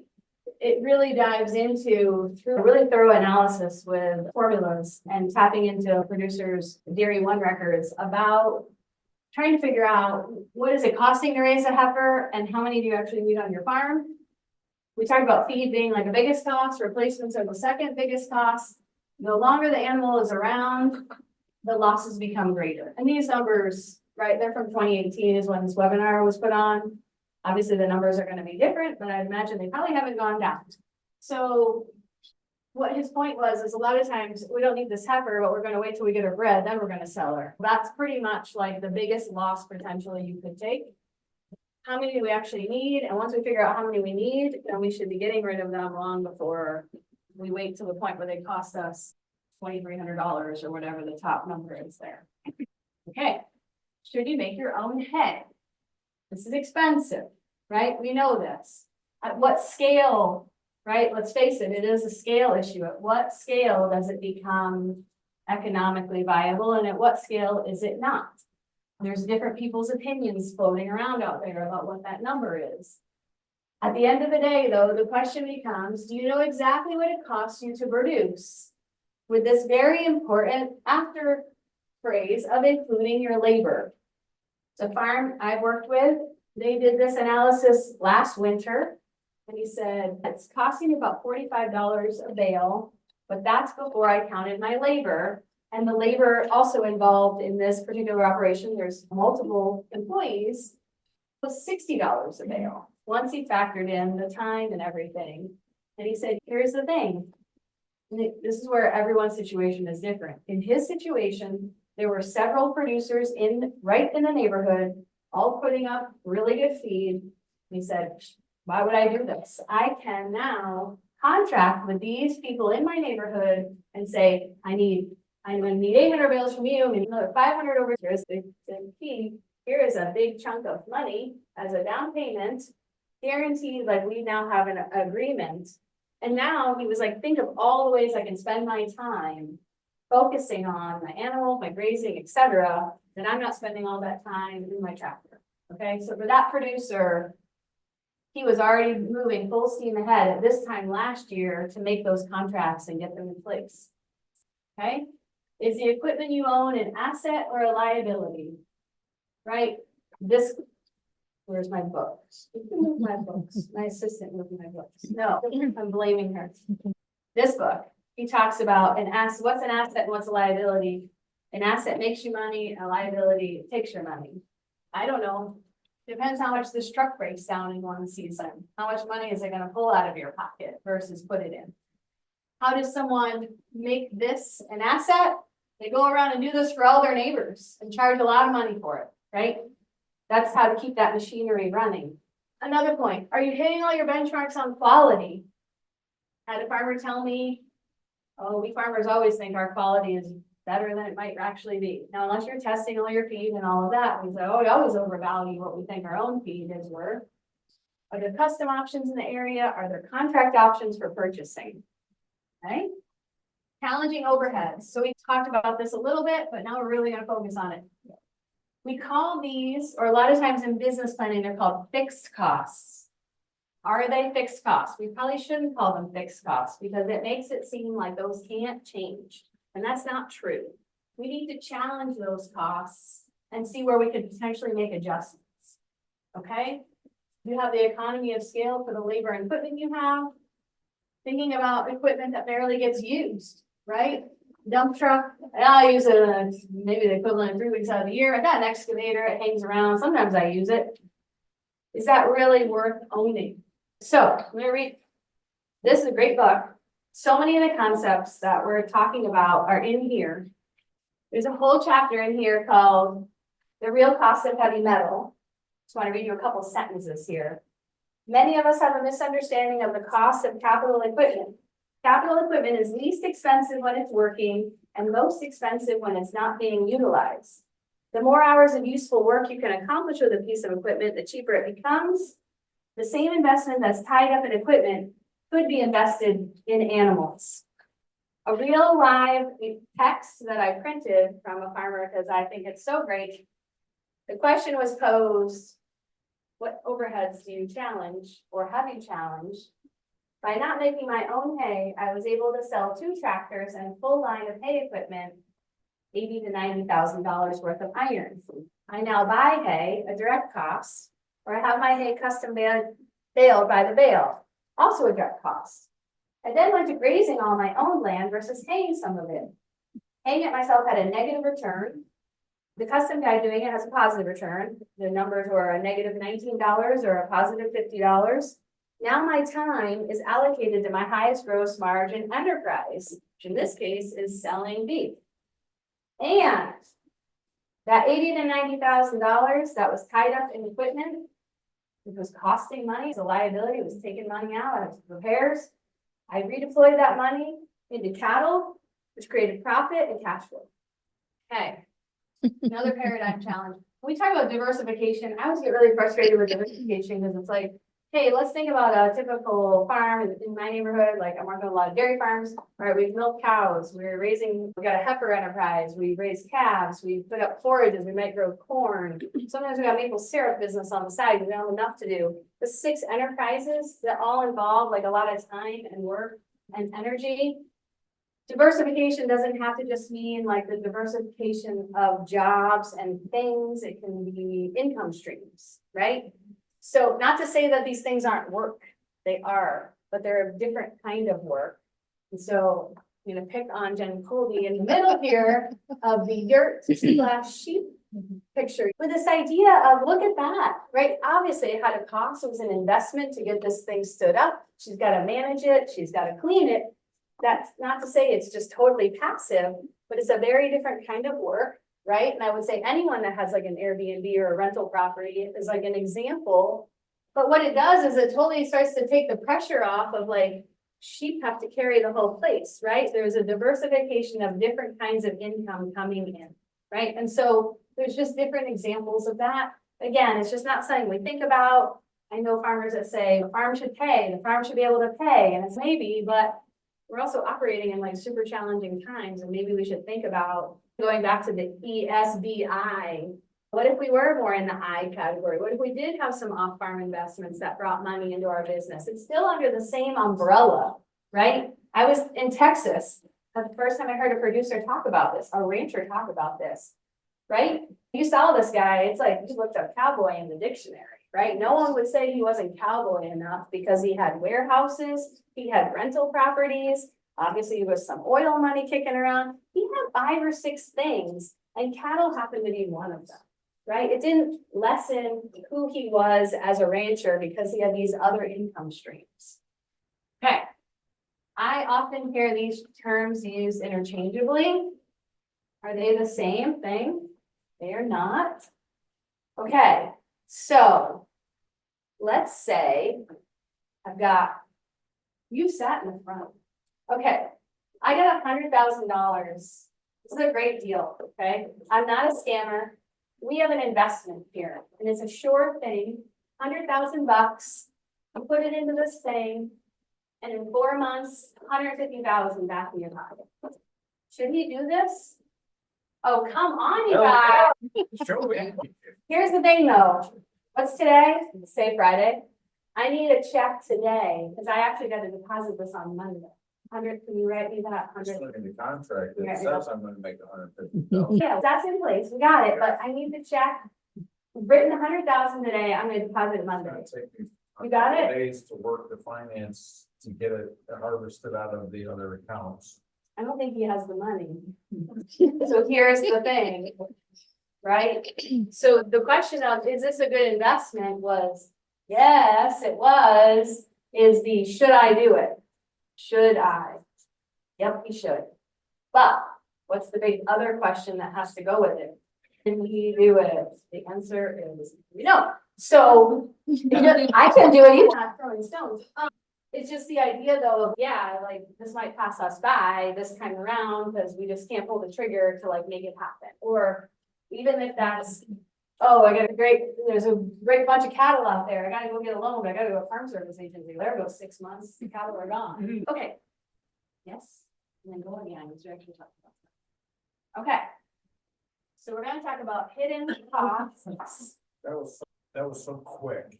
There's so many layers. I'm like this going, all right, let me fire that back. I'm gonna write you a check out of my own checking account. But then there's an opportunity cost. And there's so many things. You just teased us. Now I did. We're gonna still continue to talk about the concept, so maybe it will satiate you a little bit. Okay. So, things we don't account for often, unpaid labor.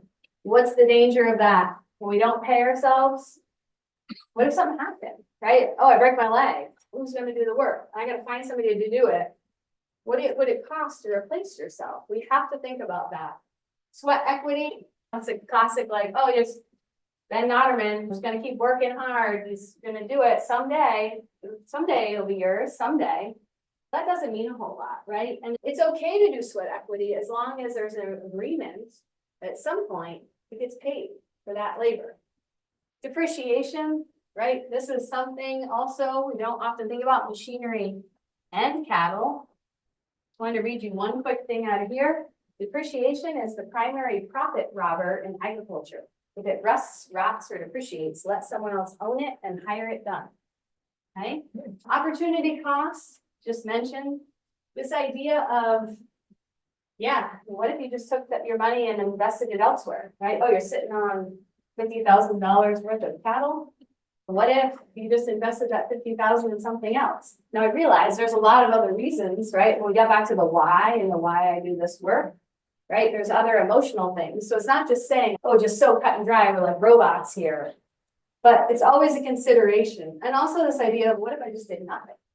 It's at the idea of opportunity rent. And I'm going to show you an example of that actually from custom grazing that I do. I'm going to just put it out there and show you a couple of examples of an economic and financial way of looking at that enterprise. But I always have to look at what if I just rented the land and then for those 100 and whatever days I had last year, I didn't do it. It kind of sucked. I like doing it, right? So it's not so simple, but it is still something that we have to think about. And then underutilization of a capital investment. However, sunk cost bias, I want to talk about that. But I also want to talk really quick, we get the hidden costs. Oh, wait, you can switch it. What are the ways we subsidize our businesses? Work for free. Yeah. Work for free. So we saw that one, free labor, okay, outside work. And again, this isn't critiquing or criticizing that, an off-by job or whatever. I'm not criticizing that. But especially the enterprise stands alone. So what? You have another job. Great, good for you. Make more money. But what if you work this job and you continually have to funnel your money into this thing and stand it up? Maybe that's right. We need to really evaluate that. Sometimes we have inherited wealth, right? Oh, I got this farm. Great. That might be propping up something we can get away without looking at it. It hides a lot of things. And also something that appreciates, like land. Okay. Now we're going to stick with that one. Sunk cost bias, actually talked about in essentialism in regards to your own personal time. By some of these examples, have you ever continued to invest time or effort in a project that wasn't working? Do you keep pouring money into something that's not panning out? Are you stuck in a cycle of I've already put this much money in, I have to get this money back out of it? It's a dangerous thing.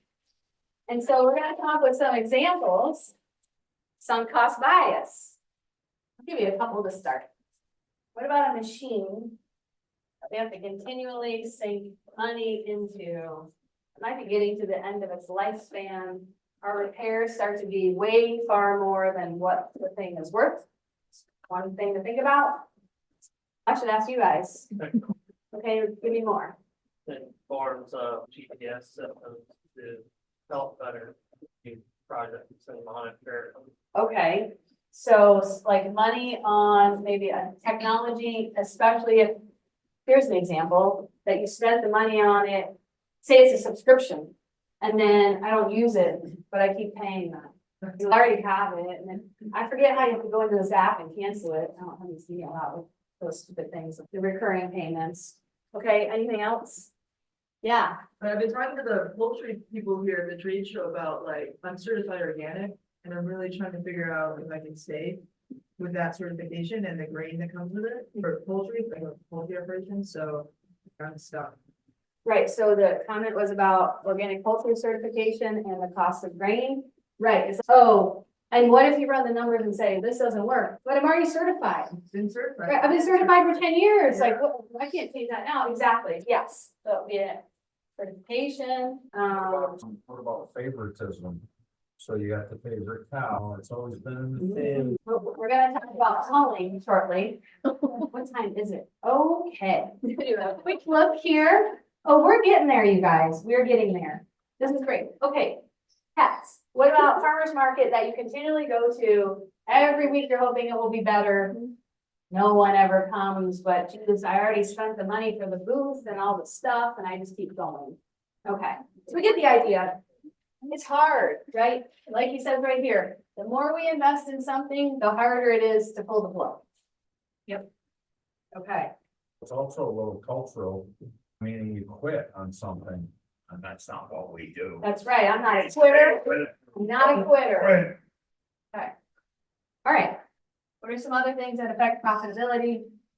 Yes, we have several things about this. Okay. Cow size, it's a known fact, cow size keeps going up. We're talking about the beef industry right now.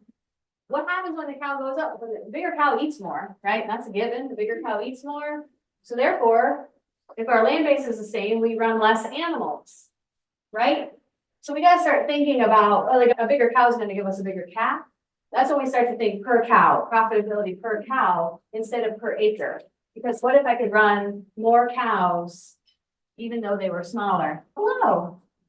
Okay, so we're gonna produce more pounds per acre with a smaller animal. So I'm gonna give you an example. There's math behind it, but we're not gonna dive into the math right now. Say I've got 100 cows.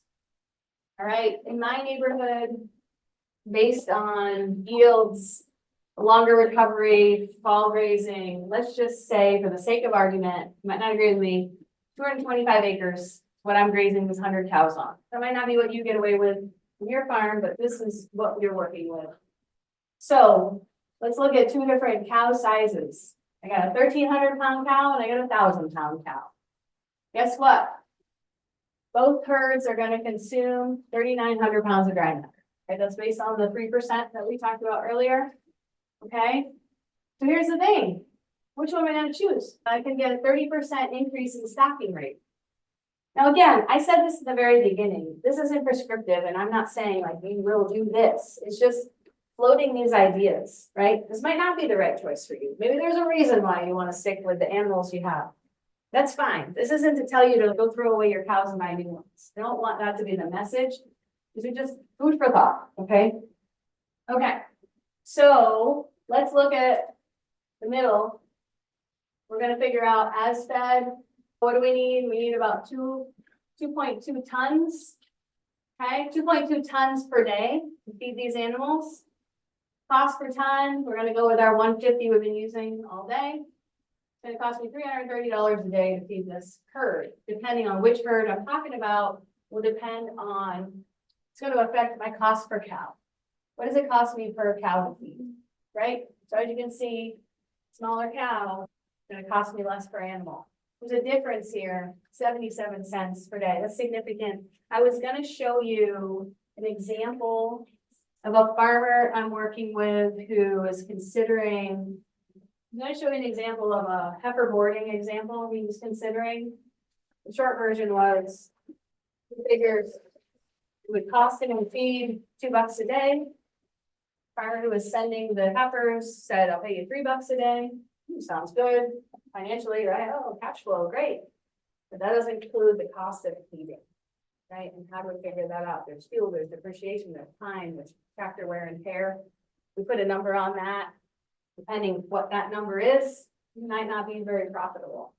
Okay, so important to do that work.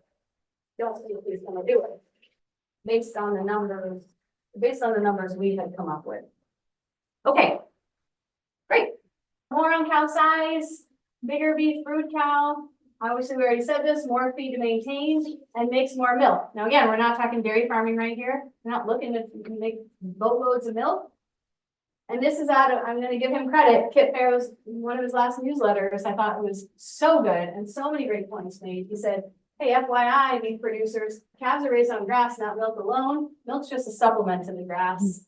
And he said that 85% of the, I don't know, 85% of the calf's ability to grow from birth to weaning is due to genetic foraging ability. So just a note to self. Also, he said smaller cows are going to wean a higher percentage of their own weight than bigger cows. Obviously, he's talking about cow-calf producers that might be turning around and selling a calf. Because a lot of times, a bigger calf brings more money. Not necessarily, right? Not when you really look at it. Okay. Yes. So other things that are worth talking about. It's calving season, right? It is not calving. Hey, no judgment here. Maybe we'll change their mind. But calving season in this condition, does it really make sense? And I think it's interesting because a lot of people, when you ask them, well, like, why grass-fed beef? Why are you producing grass-fed beef? Well, it's what nature wants. It's the way the cow was made.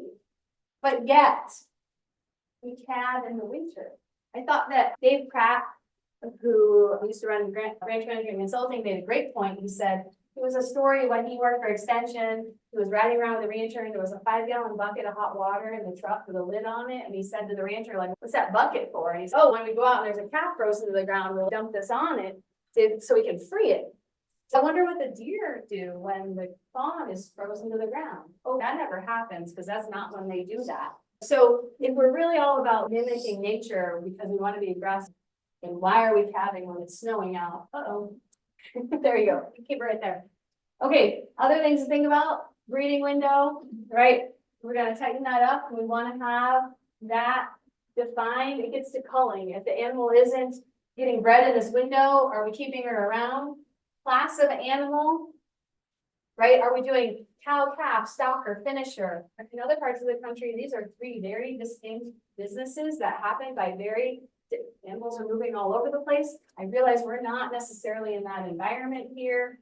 There's not as much fluidity of cattle moving in and out of classes, but I do think it gets to the, can you do it all? That's 3 enterprises requiring different things.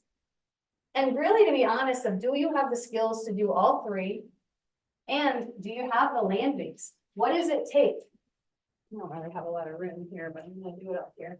What does it take when we're growing out an animal and we get to the top of the growth curve, right? To try to get in here to finish, takes a heck of a lot to make that happen.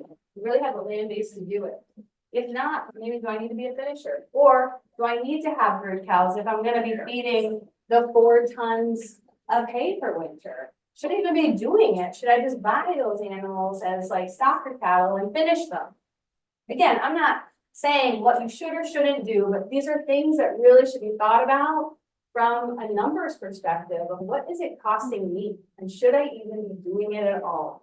Should I pick one of these? And that best, back to the good to great, what can I do the best at? Okay, can I really be the best at all 3 of those things? And then culling, to Troy's point about pets, right? Should this cow wean a calf? Did she get bred? Why are we keeping her around? I know this is super controversial. People don't like to hear it. I find also, I'm going to pick on sheep people in particular, really don't want to hear this from me, but it's true. You cull probably, right, Jen? Yes. Yes. But I think a lot of times, right? I also have a pet.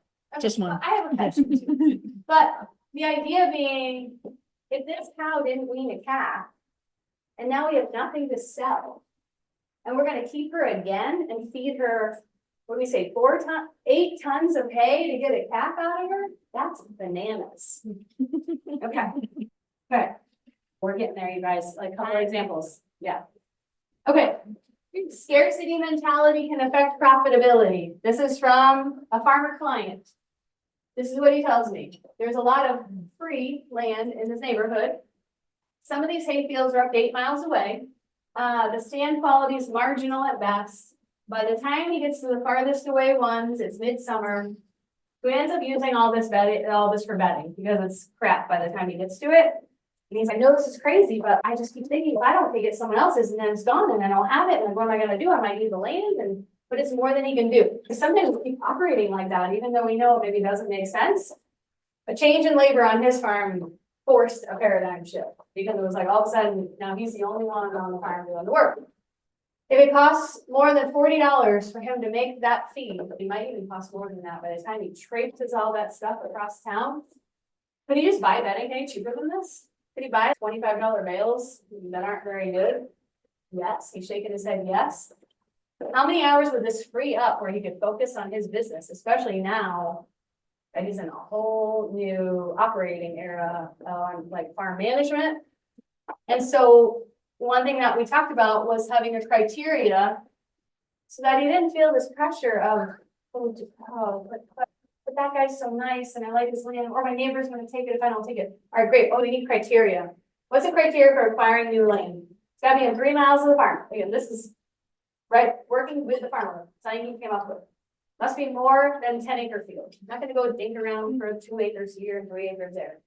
Can't be depleted of nutrients. Now you can really define what that means. Must contain desirable forage. Again, that would be defined. And have to have the ability to spread manure. I don't know about in your parts, but there's a lot of this up in our area. Oh yeah, come cut my hay, but we don't want you spreading any of that manure. Guess what? It's not gonna be very good for very long. We can't put fertility on it. Okay. All right, now I'm gonna show you this just because I think it's kind of interesting to see the comparison of when we talk finance versus economics. So this is custom grazing. There's the top. 65, this is a 90-acre parcel, 65 head, 135 a day, 160 days. Not great, right? Could be a lot better, but we're going to chalk it up to a crappy year. Okay, total income. Now, we got expenses, direct costs. Okay, buy some minerals, let's put a number on it. Now we have overheads, anything that has to do with our land and labor. So I got, if they're going to throw in some money to my budget, like maybe I need a few extra posts, maybe like a water fitting broke, I want to have a line item for that. I'm going to use a gator or an ATV to save myself some time because I got other stuff to do. I got to plan for these grazing conferences and stuff. Okay, it's going to cost me some money every year to run the machine. I got to plug in my Energizer. I got a power bill, and I got property tax with a huge tax abatement because that's my yearly payment. Okay, these are my total expenses financially. This looks fabulous, right? $1,685. This is great, profitable enterprise. Okay. However, it's really important that we look at enterprises from an economic standpoint as well to test them and make sure. Remember, economic things might not be a cash out exchange, but we have to build them into the equation. So you can see the income's the same. I'm still spending money on the minerals, the fence, the fuel, the utilities. I kept property tax in there. You might argue you could take it out because I'm now going to charge myself opportunity rent on my land at the going rate in my neighborhood, which is $50 an acre. This isn't like super high productive soils, by the way. Okay, I got a depreciation on this gator. There's different ways you can calculate it. You can do it at 10% of the current value. That's the way I went with it, $350 a year. I'm gonna rent my land from myself. Some people would tell you, you separate out your land holding business from your operating business. You can choose to do that or not, but I'm not probably gonna exchange this money to myself, but I'm gonna build it in. Why am I gonna build this in? You know why? Because what if I looked at the 12 grand and said, this is so great, I'm taking over the neighborhood. I'm gonna go rent the farm next door. You know what this tells me? If this pans out, I could go rent the farm next door. But if I don't figure that in and all of a sudden I have a rental payment, it might not look so good. And my numbers might not look so good. And then now I'm going to pay myself. And this year I actually tracked it. Yeah, did some days it takes me 20 minutes? Sure. There are other days where I had to do like a move from here to here or something broke. It took me 2 hours. So it did average out to an hour a day. Say I want to pay myself $30 an hour. I could charge more, I could charge less. I feel like $30 is fair. I had to have some high school kid come help me if I like broke my leg or something. I think he'd be happy with $30 to come move some fence. Now my expenses are almost $11,000. But guess what? Still show an economic profit. Now, these again aren't cash, these big ones that I put in blue, these aren't cash transactions. But what they show me is it's testing this enterprise and it still makes money. It's a mortgage in there.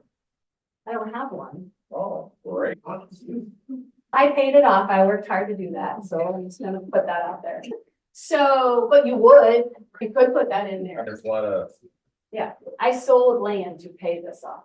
Wouldn't your opportunity rent cover that? Yep.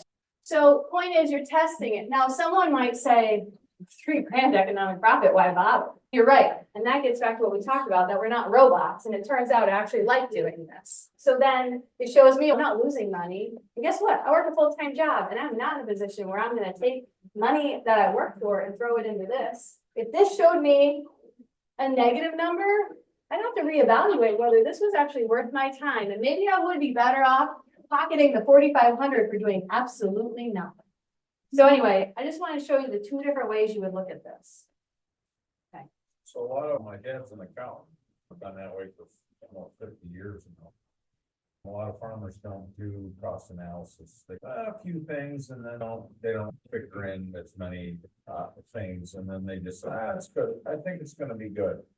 So it's a business. Right, so I'm gonna repeat for anybody who might be listening in the, It's a out business. there. Roy's saying it's a business. A lot of people don't factor these things in. I think you're right. I think most people don't factor them, right? I think it's standard. It's not a critique. It's not the way we were shown to do it. But it's really important if we can do it. Okay, so I'd say the challenge is something, it's a perfect time of the year. It's the beginning of the year. Analyze your business. Cost of reduction.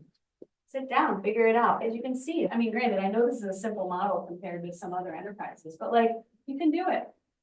Have you challenged those overheads like the ones we talked about? Are you profitable? And I would look at it financially and economically.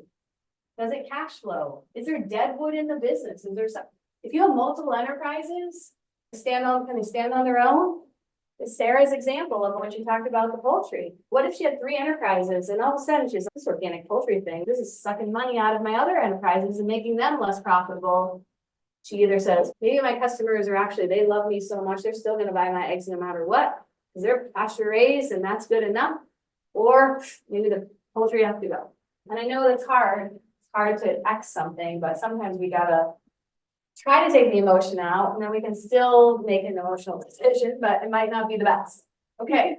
And then what's our projection for 2024? And there's a lot to be said for, we can't change what happened last year. Let's try to project for this year ahead. And I think that would be, this is a great time of the year to do it. You know why? Because you can still do something different if the numbers don't look very good. Yes.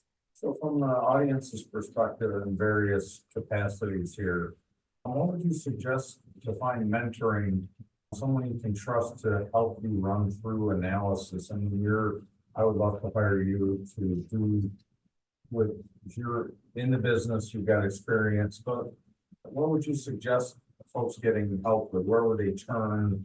Because this is, when you're delving into very specifics, you want to trust the process. You want to have somebody that trust it with you. Where would you go to get that information or people? Or so this is a good question. The question is about who you do this work with, basically, that you can trust. That how many Cheryls are there? I know, no, I'm sure there are several. But this is hard, right? Because now we're at a regional conference. We're not just sitting here in Vermont and everybody's from Vermont like me. And I say, oh, privately, I'll tell you this person and not this person. No, but I think the thing is, it's fine. I think the number one thing to hopefully answer this question is, I think first of all, you have to be familiar and comfortable with this stuff so that when you're going to find the service provider to work with, that you know that they know how to help you, right? If you say to someone, I really want to look at like this enterprise financially and economically, and they don't know what you're talking about, this might not be the person that you're going to work with. And I also think there's personality things between these service providers, and you meet with someone and well, that's a real thing. Do I get along with this person? Do I want to share this information with them? As far as what's available in Massachusetts versus Vermont versus New Hampshire, I don't know that. I think this is why at a conference like this, I would hope, I haven't been in there, are these service providers set up somewhere like we do business planning? First, you gotta have it's like a dating game, really, like you gotta have the conversation. Do I like this person? Do I wanna work with them? That's not totally answering it, but Well, I'm just saying, in a lot of cases that I've come across, we get book values. So our extension service, this is typically what we do, and they use a lot of book values, and on the ground values, real numbers like trucking rates and those types of things maybe aren't book values, they're local to your region, and then when you're trying to vet a decision, you want real numbers, you don't want book. You can ballpark it, but then if you're starting getting specifics, again, I don't know who that person is, because we don't necessarily have more of an independent. Yeah. Independent in the service provider world, because we're always up to a university or something. so the book value thing, and I think the other thing too is what I've experienced myself is. You and farm service agency for your annual sort of checkup, and it's, oh, we're gonna redo your budget, and oh, we're gonna add on 10%. Right, oh, let's look at last year, what you did. Last year doesn't even matter, right? So I think, this might not be the answer people want to hear. I do think though, going back to this stuff can be super intimidating at first. Here's the thing, you might do it wrong, right? You might do it wrong. But what if my gator in ATV was really 350? And what if my minerals, what if I was off, I guess is my point. How off can it actually be? Wouldn't it be better to be off by 10, 20% than to not do it at all?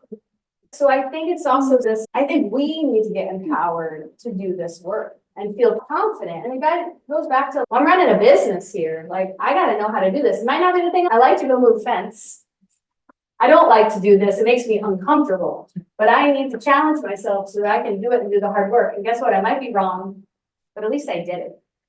Yes, Pat. I mean, I think the one thing you want to do least is the thing you should do the most in our business. That is probably what you want to do the least. That in my market. Yeah.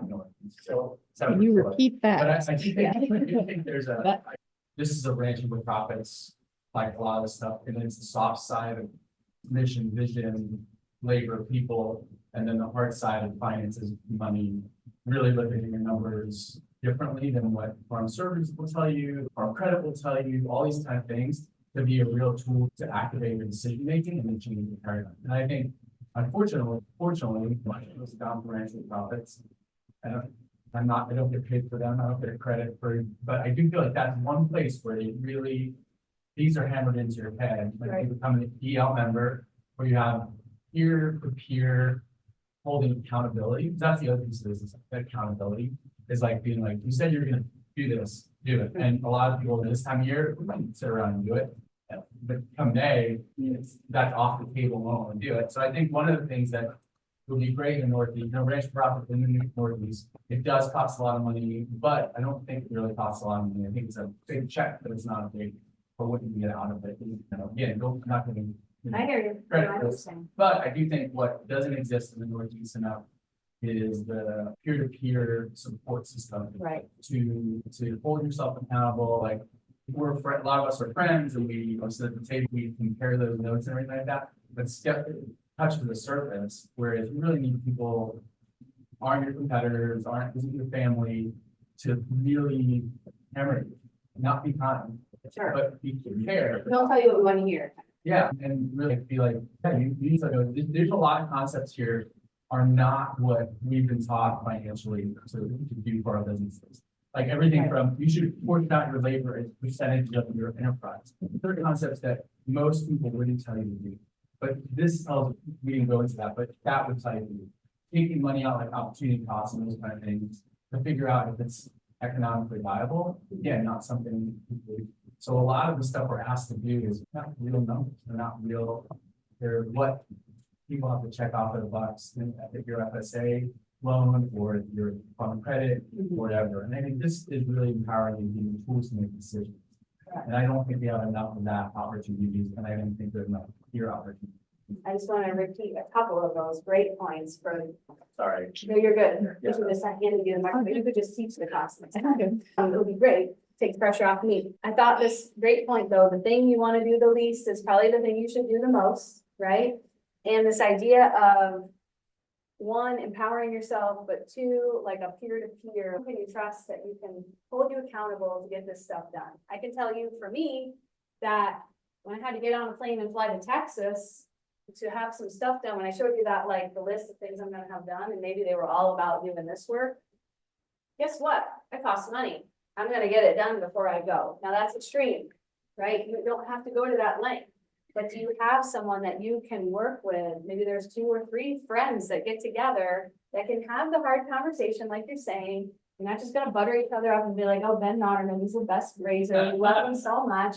No, we're gonna be like, dude, you said you were gonna do this, what happened? And we wanna see your numbers, like, Still get there. bring it. So anyway, yes, I think you're right. And forming that, a group like that, so Troy's asking about, is there a service provider? I think on the flip side, it's about the peer-to-peer thing, and that's another opportunity as well, so. I think the best advice a lot of times is paid advisors, like somebody that doesn't have this quite the skin in the game that you do. So you have to invest, let's say, not pay them. You're investing in the decision-making matrix. So you set up the scenarios, whether you pay a peer-to-peer or whatever, but free advice sometimes is fine. And there's templates, but is it really deep enough? And so you have to invest some money either in the tools that you guys are talking about, or some person that you trust, or an accountant that's really negative.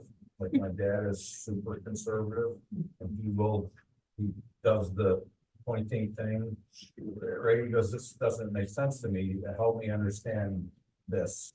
He goes, you're gonna have to do the numbers, you're gonna have to, so holding someone accountable for the actions usually is a check you gotta write. Right, the accountability is huge. Yes. So speaking of accountability, like we all have, maybe we don't. Accountants, tax accountants, I know that sounds insane and scary, but the reality is this is essentially a very short version of a Schedule F that every farmer has to submit, right? Some people in retail submit a Schedule C. So that's a much longer document. This is for enterprise, but often some of those enterprises get broken down into a Schedule F. And there's things that your tax accountant needs, and there's things that you personally need just to know whether the enterprise is running. So this is a really simple version of the Schedule F, right? Just remember though, one thing, that's a good point. One thing I will add to that though, Yeah. is that if I show this to my tax person, the first thing they're gonna tell me to go do is buy a piece of machinery. So I don't have to pay Right, taxes. Right, I mean, with a grain of salt, right? But Right. like, they're gonna be unbiased, they know Yeah. nothing about farming most Right. of the time. There are some special ones that have to keep, this is when you need to submit your taxes. So if you were able to take that high enterprise and do that for yourself, you'll be able to clearly see whether that's working. There's like there's a lot of programs out there now that will do this for you. There's all this fancy stuff in the world floating that didn't exist 10 years ago. Yep, yeah, and I think That will too. make it simple. Yep, and anywhere you can get, if it feels overwhelming at first, I think the thing is, they're gonna look at it this way, in order of importance. And we wanna flip it on its head, right? Cause our number one thing is, should I do it? Right in the middle. How? And then we should actually be considering further down the road, not just all about how do I avoid taxes? Right. Yeah, no one wants to pay taxes. Who wants to pay taxes? But we shouldn't build our business around it. We'll just kick the can down the road and say, oh yeah, now I bought this thing, now I bought this other thing, now I bought this thing. Oh, now I'm sitting on a bunch of depreciating garbage, basically. But yes, good point. And this is a caveat to go with that. Yes, no, it all makes sense in the holistic view. Yeah, I just want to Yes. add that you're hitting exactly like what I wake up in the middle of the night thinking about was like grant opportunities. They're so plentiful now and they're focused on livestock sometimes and adding value to your land and whatnot. And so you get like FOMO, right? Like you're missing out. And I'm struggling with that as well. I should not apply to this. Like I don't have the match, number one. And even if I get this piece of equipment, can I maintain it? Tell us the true cost of free money. Right? Oh, it's 50% cost share. Should do it. Oh, wait, I gotta come up with 40 grand. Right? It was like that kind of stuff. And I think we do fall into that. And I think a great point that really flipped things on its head for me was an example I was given. It was a lot, right? We sign up, Felix, close your ears. We sign up a lot for practices, right? We gotta sign up for this, we gotta sign up for that. An example I was given was, I know we don't really fund this in Vermont, but I'm gonna use it as an example anyway. Got a piece of land, I wanna run cattle on it. I'm gonna go down RCS, they're gonna build me a well. But it's not gonna happen this year. right, Felix? It won't happen this year. It's gonna happen next year. What if I just pulled the trigger and I paid for the thing myself? What a radical concept. And then I could put cattle on it this season and get that, generating that revenue a year sooner. Now, again, I'm not saying that's gonna work every time. My point is, you always wanna look at the idea of, what if I did it without cost share? What if I did it myself? Oh, great point about the grants. There's so many opportunities and they are wonderful opportunities, but it might not be the right opportunity for you. I still gotta come up with half the money to 25% of the money or whatever it is. And the bigger those projects get, you get into farmstead projects, you're talking $100,000 or more on some farms, sometimes $500,000 on some types of farms, They're right? not guaranteed that they'll pan up, they're not guaranteed they'll be funded. Sure. So. May I? Yes, I'm an RCS. Second report, you guys. So It pays the bills. Actually, paying for the farm that I just bought. you're an EN and S now. Was that? You're an EN and S now, an employee and a self-employed. Yes.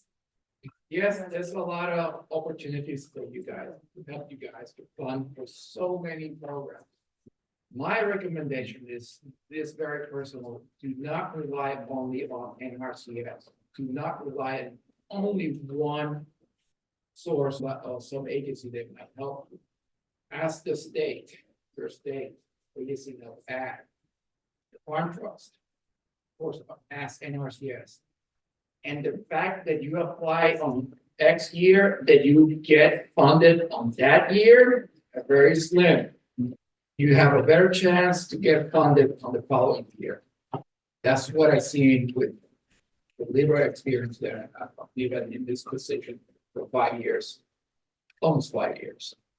So apply to any programs that you can. Ask all the questions, crazy questions. I want to apply for this, for that. And my supervisor. Oh, you're in the clear. Personally, apply for EQIP over CSP. All right, so I'm gonna pause you for a minute, because I will tell you that it's almost cocktail hour, and I put so much work in this presentation that I am going to definitely be enjoying the happy hour. So you can talk to Felix after, but what I want to say is just, yes, thank you. However, remember, you always have to look at what if you just did it yourself. Now, some of these you can't, they're so expensive, whatever, but always look at that. With that example I gave you, and please empower yourself. And I say this for myself. I was always someone who was just like, we fall into certain roles on our farms. It was not my job to do that thing I showed you. It wasn't my job. But guess what? Finally was like, no, I gotta do it. I'm gonna do it. I'm gonna learn it.